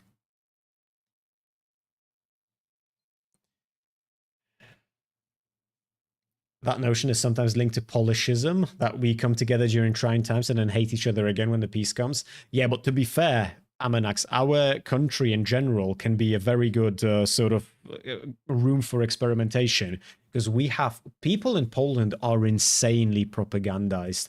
I don't know if this is me thinking less of my brethren than perhaps I should, but I think the fact that technology came at us fast, that there was this, we didn't have this natural period that a lot of Western societies had. A lot of it was just sort of like, you know how the reason why we have good Jesus, I'm thinking of the reason why we have good sewage system in Poland in general is because when they started developing sewage systems in the UK and in the US, by the time those first plans of sewage and the first sort of examples of it were failing and you had to come up with better ways of getting that done, we didn't have any of that yet. So by the time we started doing sewage here in Poland, we already knew what works because you've gone through the phases of it not working. With the internet, that shit came at us fast. Media, TV, online propaganda. Now, to be fair, we live in a time where it seems to be rather abundantly clear that no society is immune to that shit. But here in Poland, it is fucking bad, bro. It is bad. Particularly right now with what's happening with Polish attitudes towards Ukrainians. Every single day we have more and more examples of Ukrainians just being attacked in the street. We have examples of Polish people being attacked in the streets, beaten up by other Polish people who thought they were Ukrainian because they misheard something. Shit's fucking mental, bro. You guys didn't have internet till late? Ish.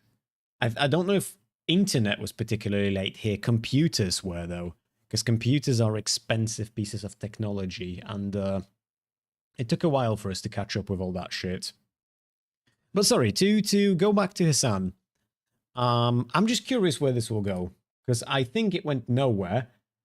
But the shit, I should have prepared links for this.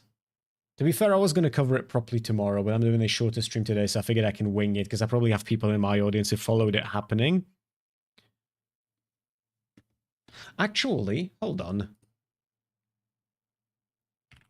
I should... there might be links in my chat, right? Because we just spoke about it, like...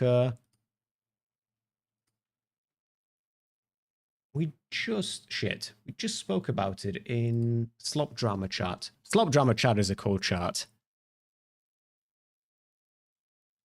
But if you post anything that isn't Slop Drama in there, Lua's gonna get very angry with you. She's like the fucking Lilliput of Doom.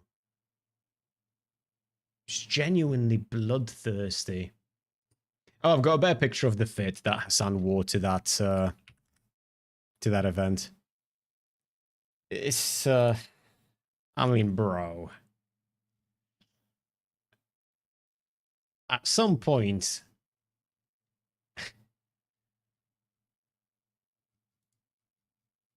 At some point, we have to have a conversation.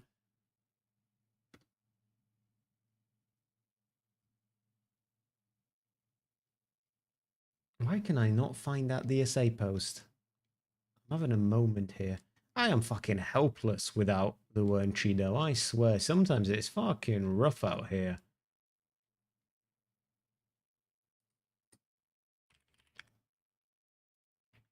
And then we had a big debate about Hasan being anti-democratic in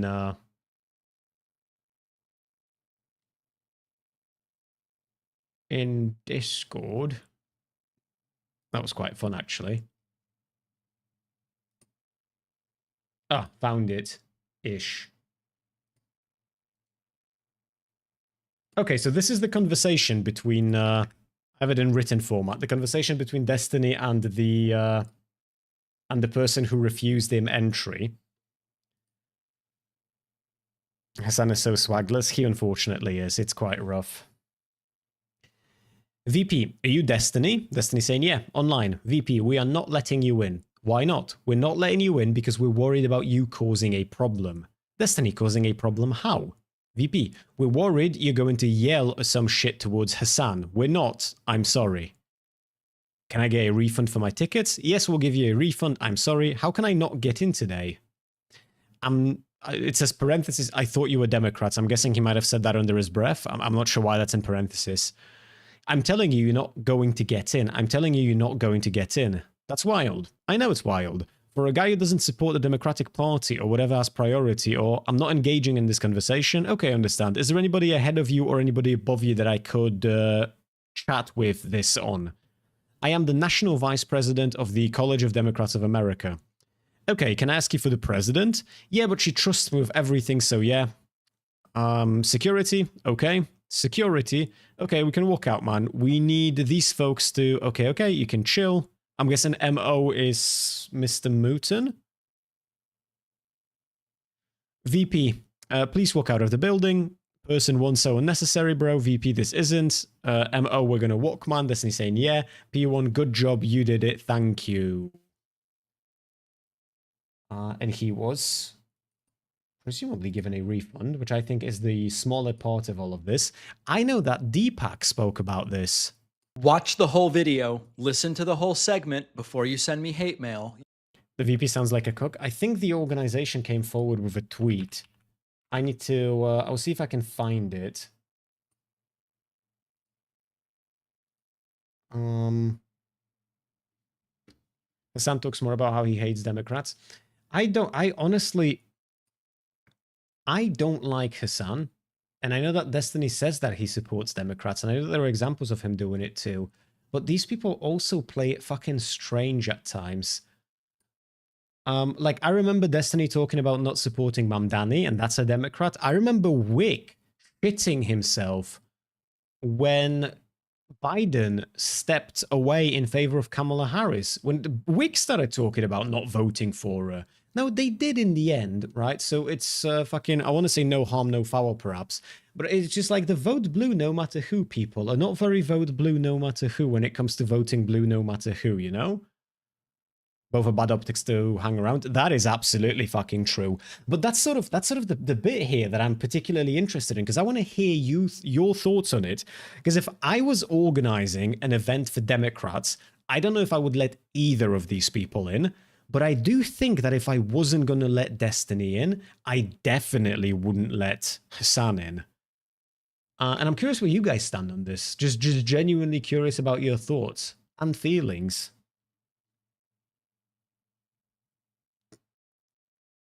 You know when Was Destiny the one getting kicked out, or was it Hassan? I don't care about either getting kicked out.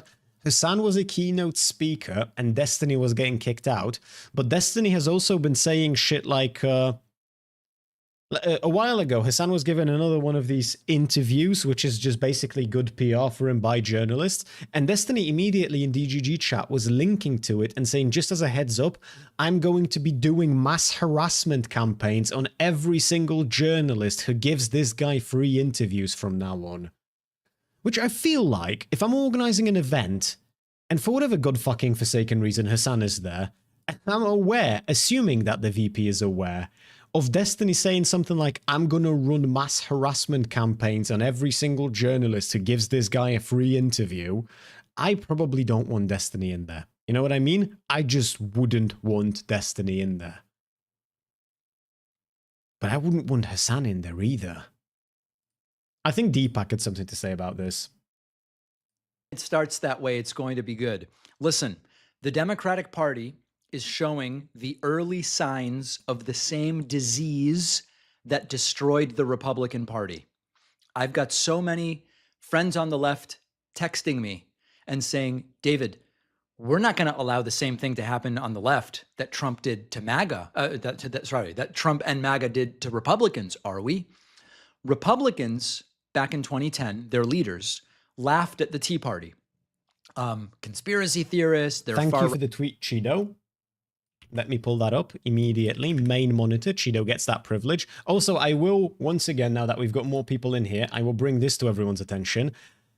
Icebeans is drawing me as in my persona, and I am a European bison, apparently. So fucking look out, Vorsh, alright? Because he ain't got shit on me. Look at this fucking beauty. This is who you want as a keynote speaker for your democratic event. I'm the bison, bro. Can you not tell by the hair?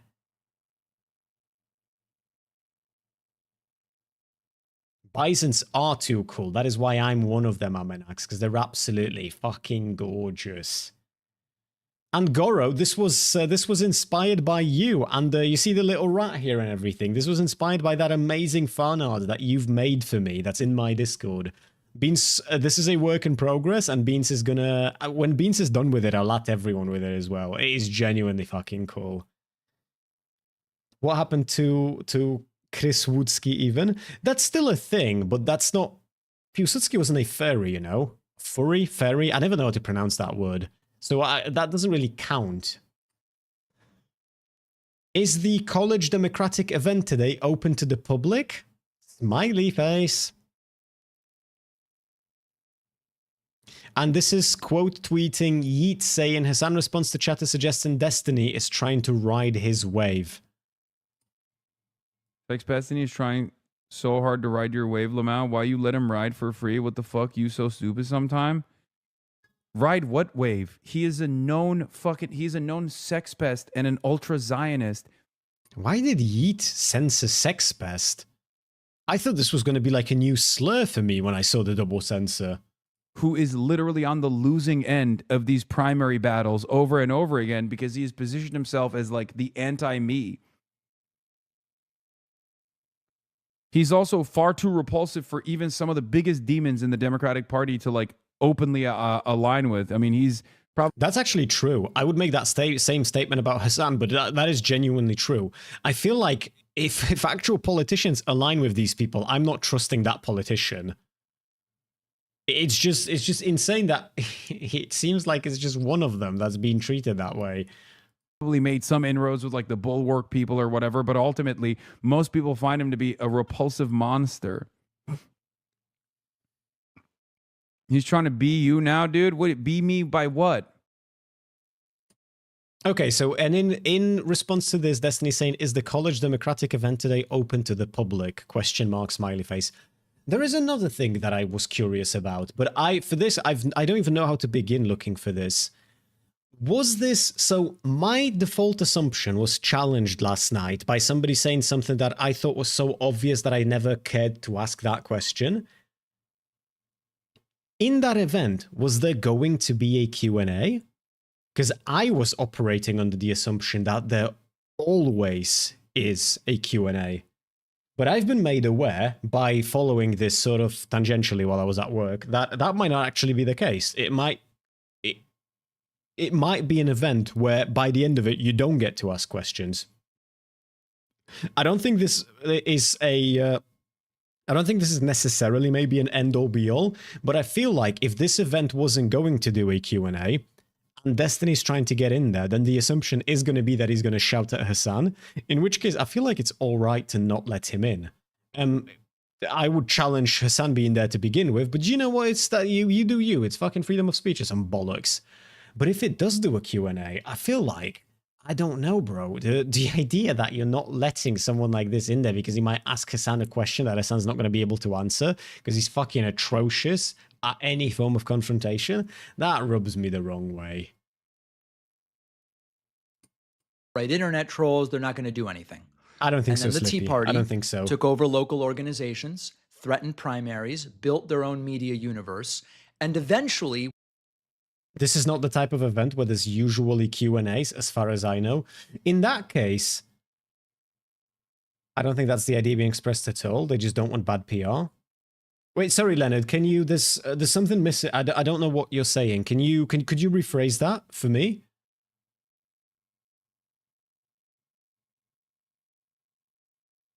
I don't think that's the idea being expressed at all. I think they just don't want bad PR. Do you mean that they aren't letting Destiny in because they don't want bad PR, but that has nothing to do with a Q&A being there or not being there? Or am I misunderstanding you a little bit?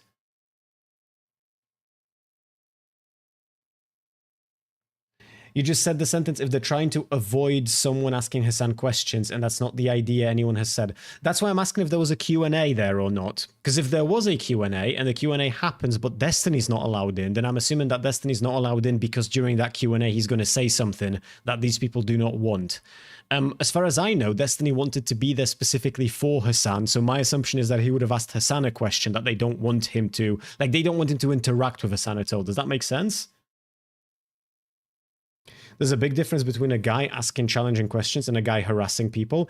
If Destiny was there to harass people, you're going to have to... I feel like at that point, the onus is on you to demonstrate that happening. Because as far as I'm aware, you've got two retards that are affiliated with, like, political activism who want to... Well, one of them seems to want to have a debate with the other one, and the other one doesn't. If either one of them's harassing random people, I need you to make the case for that.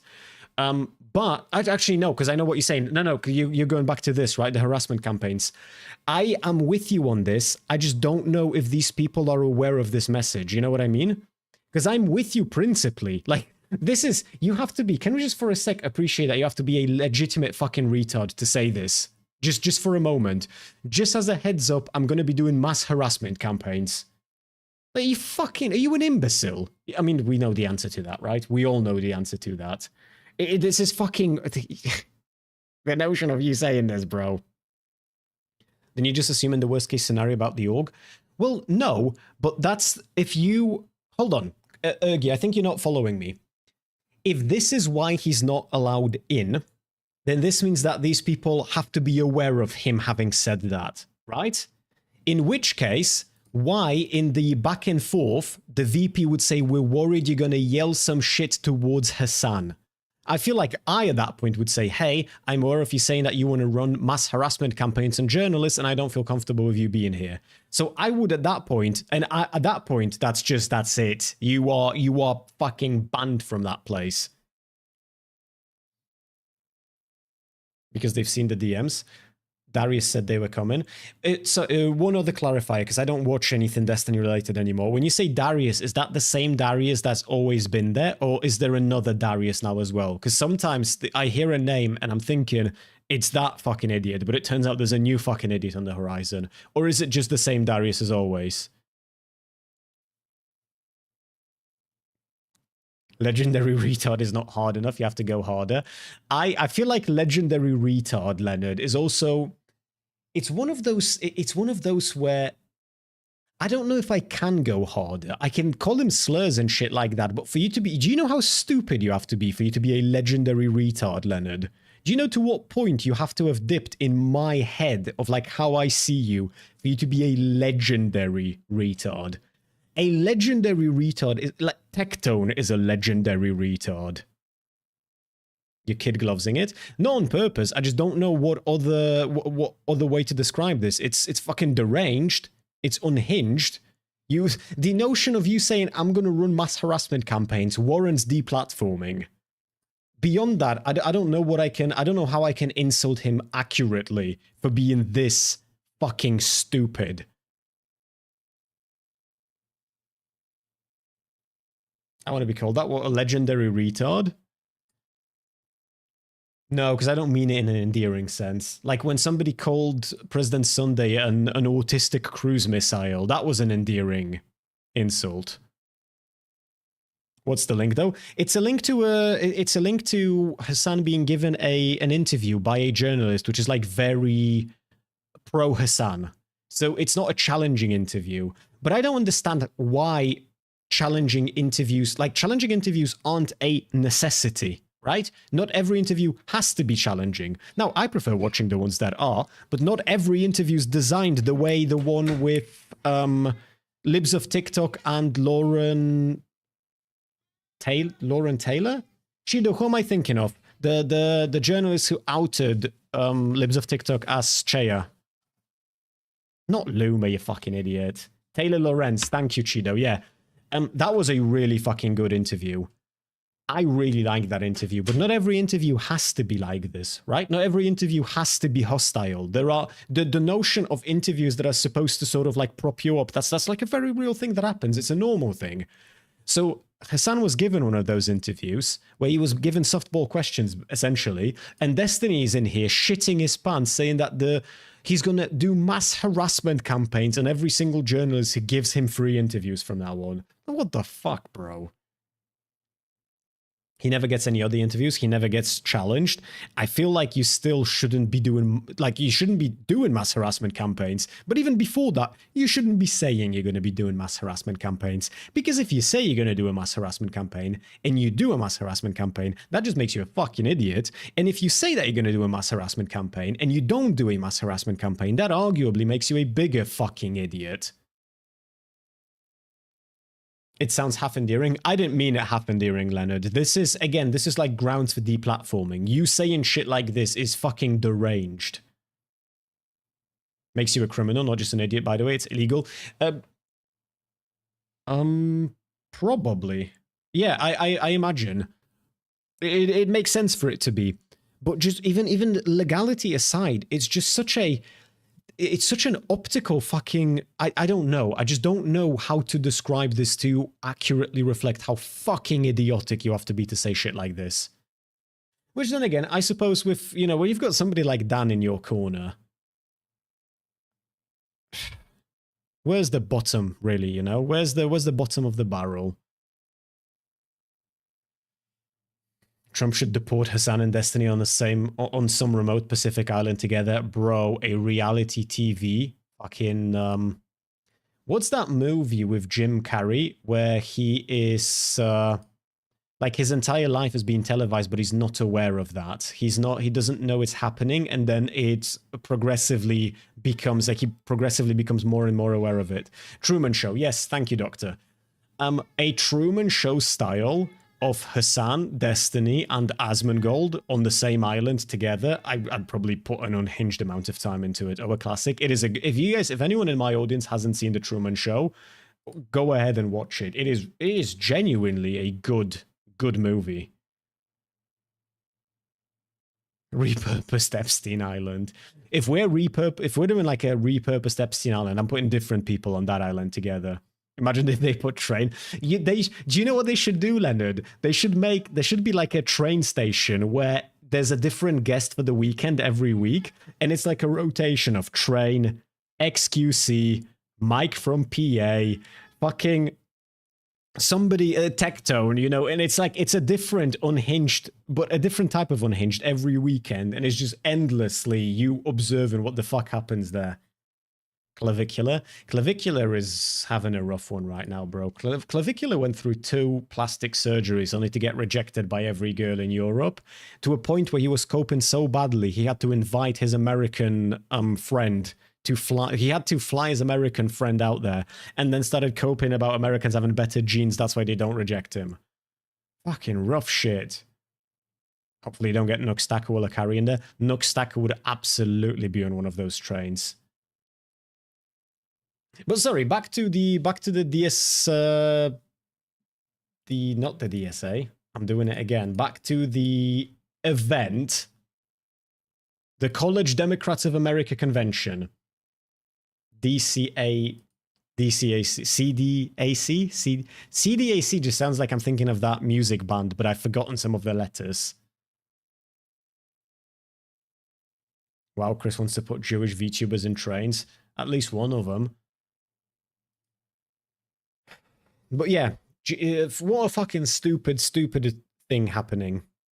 At the same time, though, like I reiterated earlier, I'm not surprised that they don't want Destiny at an event like this, given the totality of what he said. Like, I'm genuinely not surprised.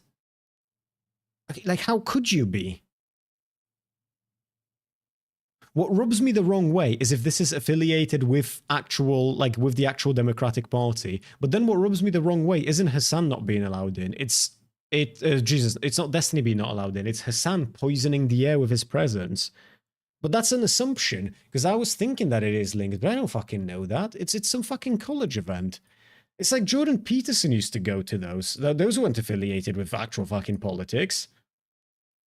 What was the no surgery? I don't remember. It was something. Was it something to do with his ears? Maybe. It was something. I don't keep track of it, Doctor. I don't remember what surgeries he did get and what he didn't get. Ear pinning. That's what. Are you thinking that as well, Amanax? Because I remember us watching something about that, but I don't know if that was it.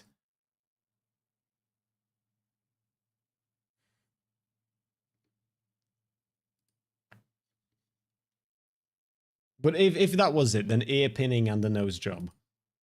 Fucking grim. And also, to bring us back to what you guys were saying, and there was someone somewhere in YouTube was saying that as well. You were saying that Darius said they were coming. Can you elaborate on that? When you say Darius said they were coming, Darius said where? To whom? How? What does that mean that Darius said they were coming? Like Darius gave the people here a heads up that Destiny's coming?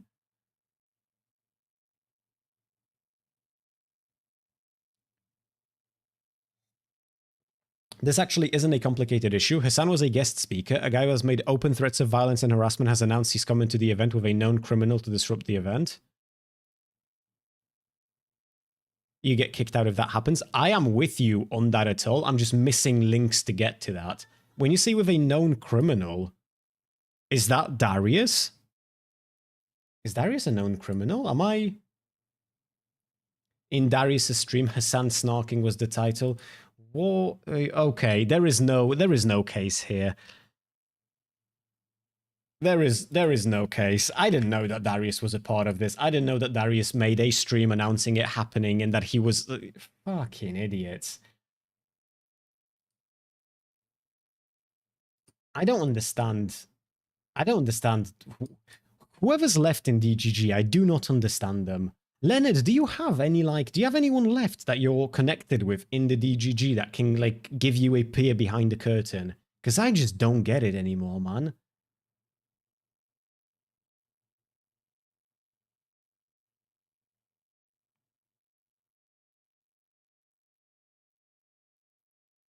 Just look at the clips J-Stalk posted.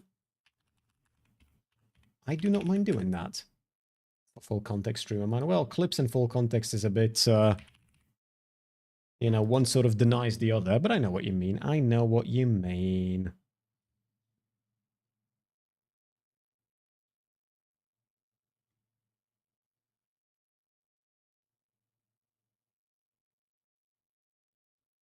I am scrolling.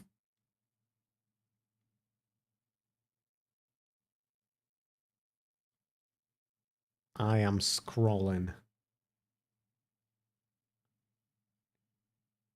J-Stock spends a lot of time on Twitter, doesn't he? Because I am... Well, no, I'm on 20th of July now.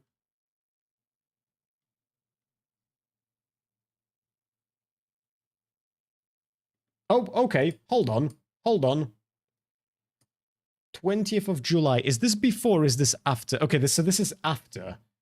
So this is after. Only a 38-second clip. If you want to change my AOC/Mamdani, AOC is whatever. Fuck Mamdani, and I'm banning all. If you write any positive shit about Mamdani on my subreddit, you better source the fuck out of it. Okay, no more of the like he fixed the New York budget or any of that bullshit. I think all these people are enemies. You can't. It's just too much. Like all the Why? DSA cringe fucking shit is too much. I don't care. It cannot be. The only thing that Mamdani has done so far that I take major issue with, and that's like very defensible, it's just fucked up nonetheless, and I will die on this hill and fight every single one who denies it, was him endorsing that, the Chevalier or something like that woman, the one that made the pro-Russia comments. She's fucking mental, but he's also endorsed 3 people, and as far as I'm aware, one of them's fucking mental, and it's not impossible that he wasn't aware of that. So it's like, if that's the worst that he's done so far, I think we're doing okay. I would not let people downplay that, but it's not like a huge fucking slight on his character, is it?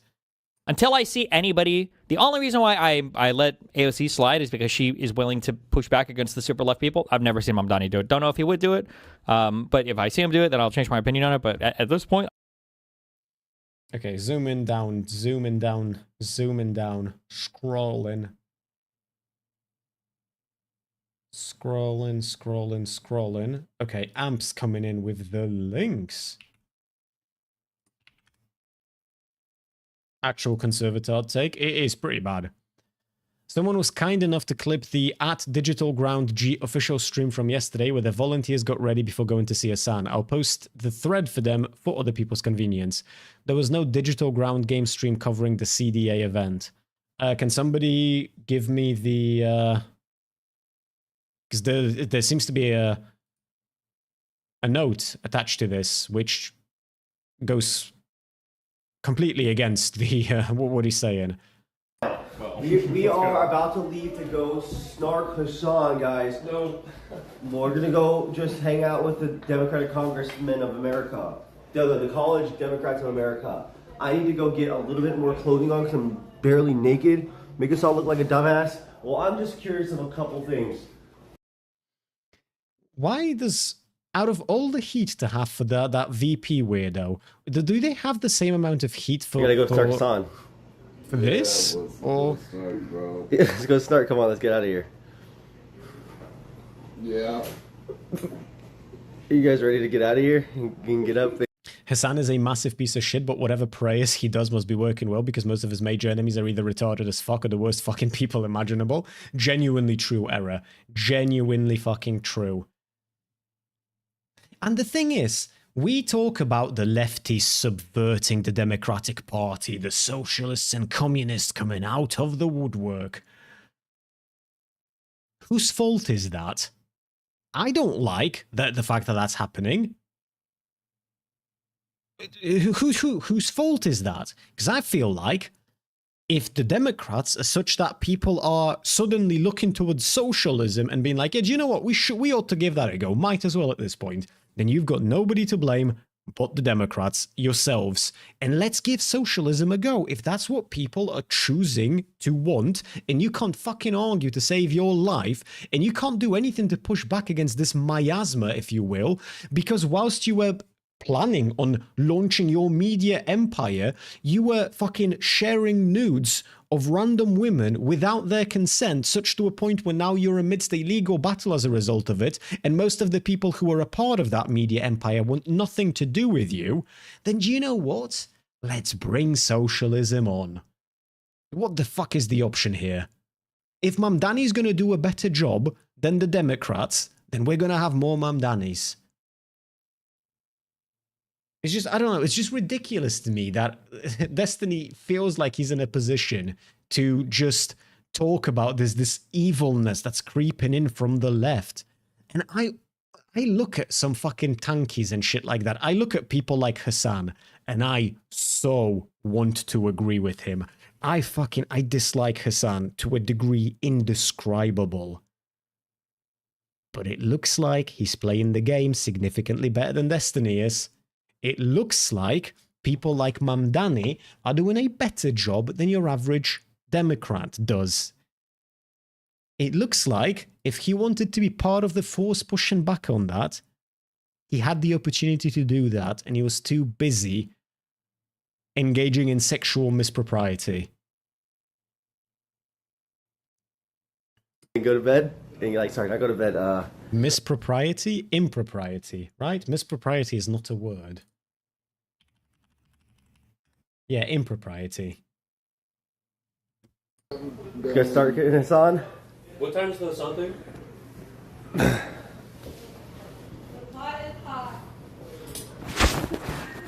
Did you empty your trash? Hassan, I have one question for you. Hassan Piker.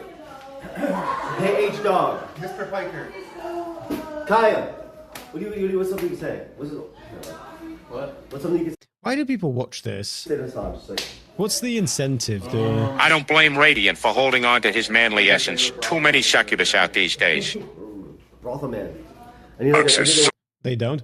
Oh, is it one of those where there's like 6 actual chatters and the rest is botted to shit? So the goal isn't to debate Hassan. Please leave TTS on until you sit down. Thank you. The goal is to ask him ridiculous questions to make him commit to the This is worst Rinlox. positions possible. Can you do your fucking job? We need new remotes. Oh my god. Bro, I'm on. Very, very smart. Yeah, just North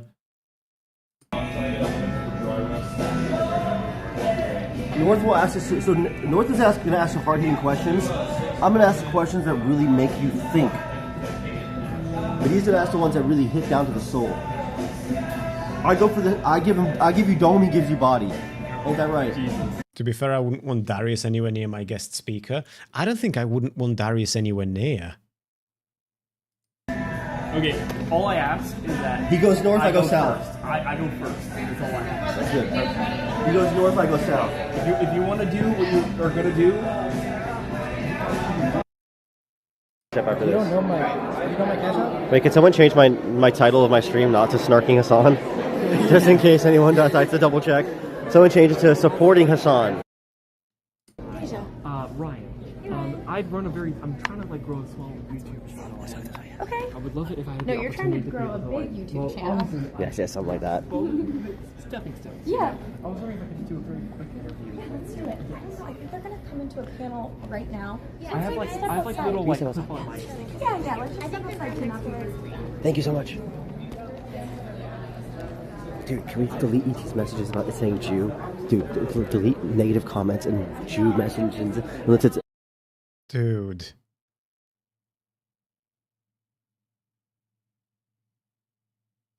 Support. Dude. Come on.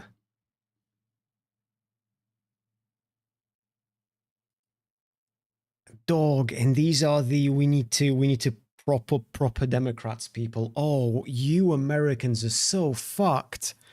And then a couple of years down the line, I am so fucked because your poison always fucking seeps down here. Get normal people in there. Fucking sort your shit out. Diz, what the fuck, bro? Do something, man. Fix this, Diz. Fix this.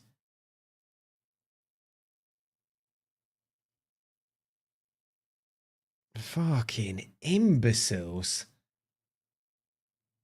Grim Dawn just got a new expansion. I saw that earlier today. I'll be honest with you though, I don't really care about Grim Dawn on PC all that much, but if they ever release it for mobile like they did with Titan Quest, oh bro, I'm gonna bum the fuck out of it whenever I'm on a plane or something. Diz, fix America, bro. They got David Pac-Man to defend this. Well, that's the thing. So I've got the Pac-Man video. Is Pac-Man defending this, or is Pac-Man pushing back on like Hassan sort of being the figure that's welcomed and accepted and all of that bollocks? Because those are two different things. If Deepak's pushing back on Hassan's presence, that's perfectly fine. If Deepak's defending Destiny, that's a bit of a oofta-boofta. Chris won American politics.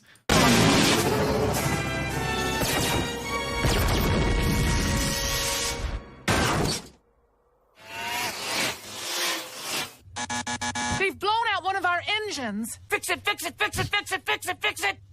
Fix it, fix it, fix it. True, though. He's so fucking stupid, Leonard. True, though. True. I can only vote in one state. No, that's not true. There's a whole fucking thing going on with voter fraud. Just fraud some harder, bro. What are you waiting for? He's pushing that Hassan got Destiny kicked out for no reason. Let's, I mean, it's a 7-minute video. Let's have a look. We're part of a process that gave us Donald Trump. The left and Democrats can't make the same mistake. There is a small group of far-left extremists gaining influence inside youth groups and party organizations because they spend all day online organizing and enforcing ideological purity and attacking anyone who disagrees. Now, let me be very clear. I am not talking about people who want Medicare for all and affordable housing. I want all that stuff. I'm with all that stuff. I'm a social democrat in the style of Northern Europe. Of course I want those things. These are folks who treat political warfare like a full-time job. And when they can't build their own coalition, they attach themselves to popular causes. They take real concerns about healthcare, housing, police misconduct, and use them to sell what is actually an authoritarian worldview. Now, there are things in DSA, for example, Democratic Socialists of America, that are good and that I agree with. But there's also some stuff in there that I think doesn't make any sense. I saw their new platform. Promises a country where you have no debt, you pay no rent, no mortgage, you receive publicly funded housing, publicly funded retirement, food, education, energy, medicine, transportation. And it sounds incredible because it is incredible. How would they create it? government ownership of the largest corporations and of entire industries, universal rent control, abolishing police and prisons, and abolishing the Senate and replacing our political system. Some of these ideas are reasonable to a degree. For example, I support universal health care, and I've talked about 4 or 5 ways that we could get to it. I want affordable housing, and I've done a dozen interviews with housing experts on what would and wouldn't work to get us there. I support progressive taxation. We need to collect more taxes from the very rich. Voting rights have been hurt in this country. We need police reform.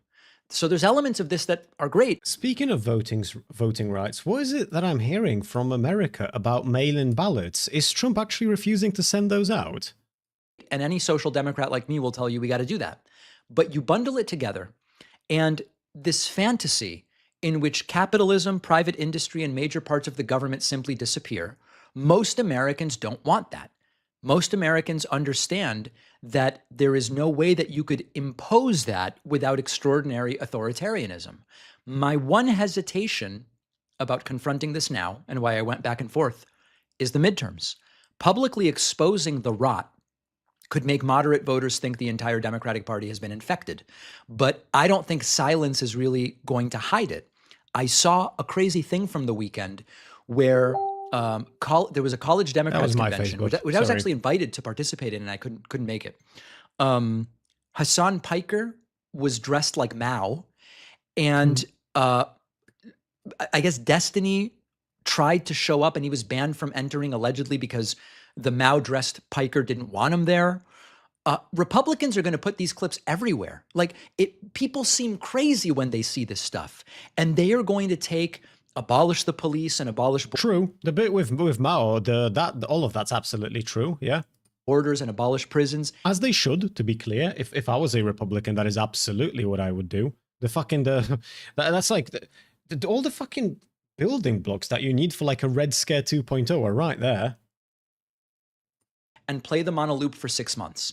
If I were an average voter with no knowledge of these online personalities, which most of these people are, most people don't follow this sort of thing. They're busy living their lives and working and doing all this stuff. If I were an average voter with no knowledge of these online personalities, I would find these images and a lot of this stuff very alarming. So as I said last week, and so many of you agreed with me, seems like fair criticism so far.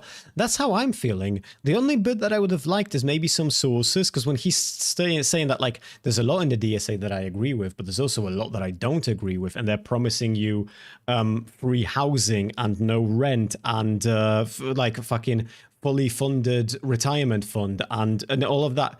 I don't know what the DSA's platform is. I would have liked to see something that I can maybe latch onto, because if somebody's saying that there's going to be no rent, that's a peculiar thing to say. That seems quite ignorant of, reality, unless there's something specific that they mean by no rent. Because sometimes people say no rent, but what they mean is that just the mechanism of paying rent is going to be different. I don't know, because he hasn't shown me anything. But aside from that, so far so good.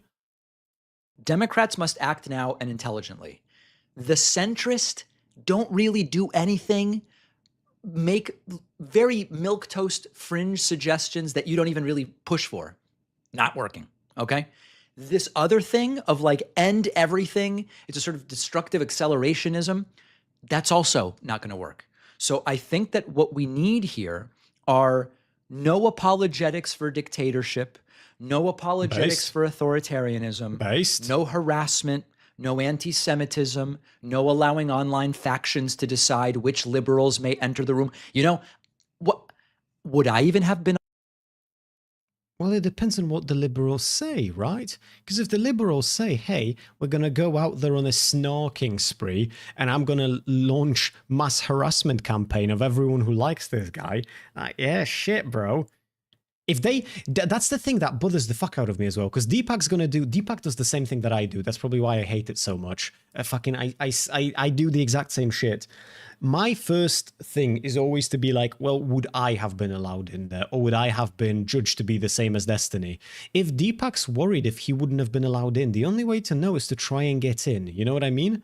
And because I don't think they would have blocked him from entering. I think he would have been allowed in. Allowed at that college Democrats thing. They invited me months ago. I don't know. I mean, I couldn't go, so we didn't. Well, presumably, if they invited you, that's. Is it late? Because he's saying, would I have been allowed in when Destiny wasn't? But he was invited. I'm going to go out on a limb and assume that if they invited you, they would have allowed you in. Because they invited you. No? Is that not how an invitation works? Am I retarded? Find out. So we just need normal people to participate, join local committees, attend conventions. Well, it sounds like Deepak could have joined that convention and challenged Hassan then. If that was in fact something that like they would have allowed him to do. As in if there was like a Q&A. Or he could have been a keynote speaker and then denounced some of it. I don't fucking know. Get involved with state parties and let's turn the DNC into something that works. Many reasonable people doing a little. That's what I'm thinking. Can defeat both the centrist do-nothings and the hardcore extremists who would get nothing done. Republicans believed they were going to control the extremists. They were like, we got these people under control. The extremists took over the party. Democrats can still prevent that outcome, but we've got to get them to get things under control right now. I've said before, I've never been a Democrat. I don't care about the Democratic Party beyond who offers the better candidates, and usually it's Democrats over Republicans. But we've got to make sure that we don't allow that party, if it is the vessel, at least for now, to something better than what Republicans are offering, to be hijacked. This is about let's include, but not allow any extreme faction to take over. And that is what I think makes the most sense. Can it be done reasonably and without self-inflicted damage between now and the midterms? I don't know. I hope so. Thanks for watching. Check out this. For the most part, this was, I saw people talking about how Deepak's getting brigaded by Hassan's community. Actually, let's have a quick look at some of his comments. This felt reasonable for the most part. Is he Count Binface for a better Claxton in UK? Wake up, young man. Someday you will be my age and wish you'd fought tooth and nail for everything. We need to take over education back from corporate dollars and teach critical thinking skills. Know what else is extreme? Corporations hijacking our democracy and national resources. Somehow working solutions for working class people is extremism. Okay, so this one's a fucking stupid comment, but let's carry on. Get your government hands off my crushing debt. I worked my whole life for it and ain't no socialist taking it from me now. Sad that I probably need to clarify this was a satirical comment. Blue wave incoming.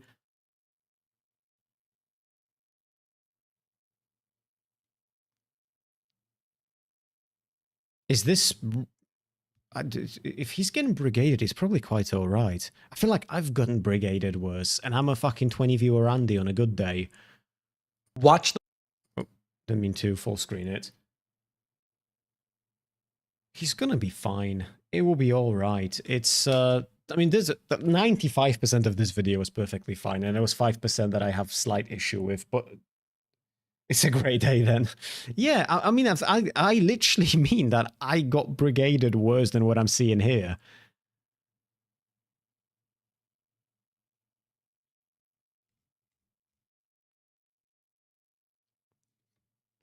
Bit embarrassing, but it is what it is. Bit embarrassing as in, like, I saw tweets from presumably DGG sort of side of the internet saying that he is getting brigaded, and that doesn't really appear to be the case. Do you know what, gang? Like I said, today's going to be a short stream, so I will call it a day because I have to be up early tomorrow and I've got a busy, busy day ahead of me. I shall raid us into...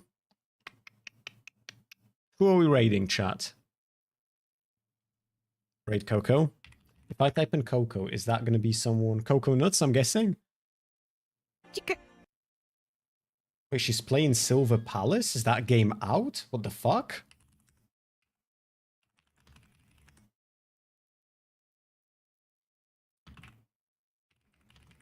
Hold on before I raid. What the fuck? Oh, okay. She was just given... See, bro, how the fuck do I compete with streamers when they're given access to a video game that doesn't even have a release date, bro? Not even a release date, and she's doing a sponsored stream for it. I could do that. One day, maybe, one day.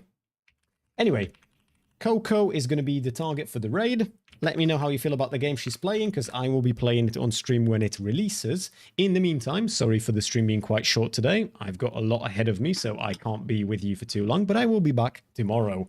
In the meantime, good night, sleep tight, drink plenty of water, and make sure you catch me here tomorrow for the continuation of both today's topics and those topics that I haven't quite managed to get around to. No politics, we're raiding a normie VTuber, so keep yourselves on a leash, be good, good night, sleep tight, be here tomorrow. Bye-bye now.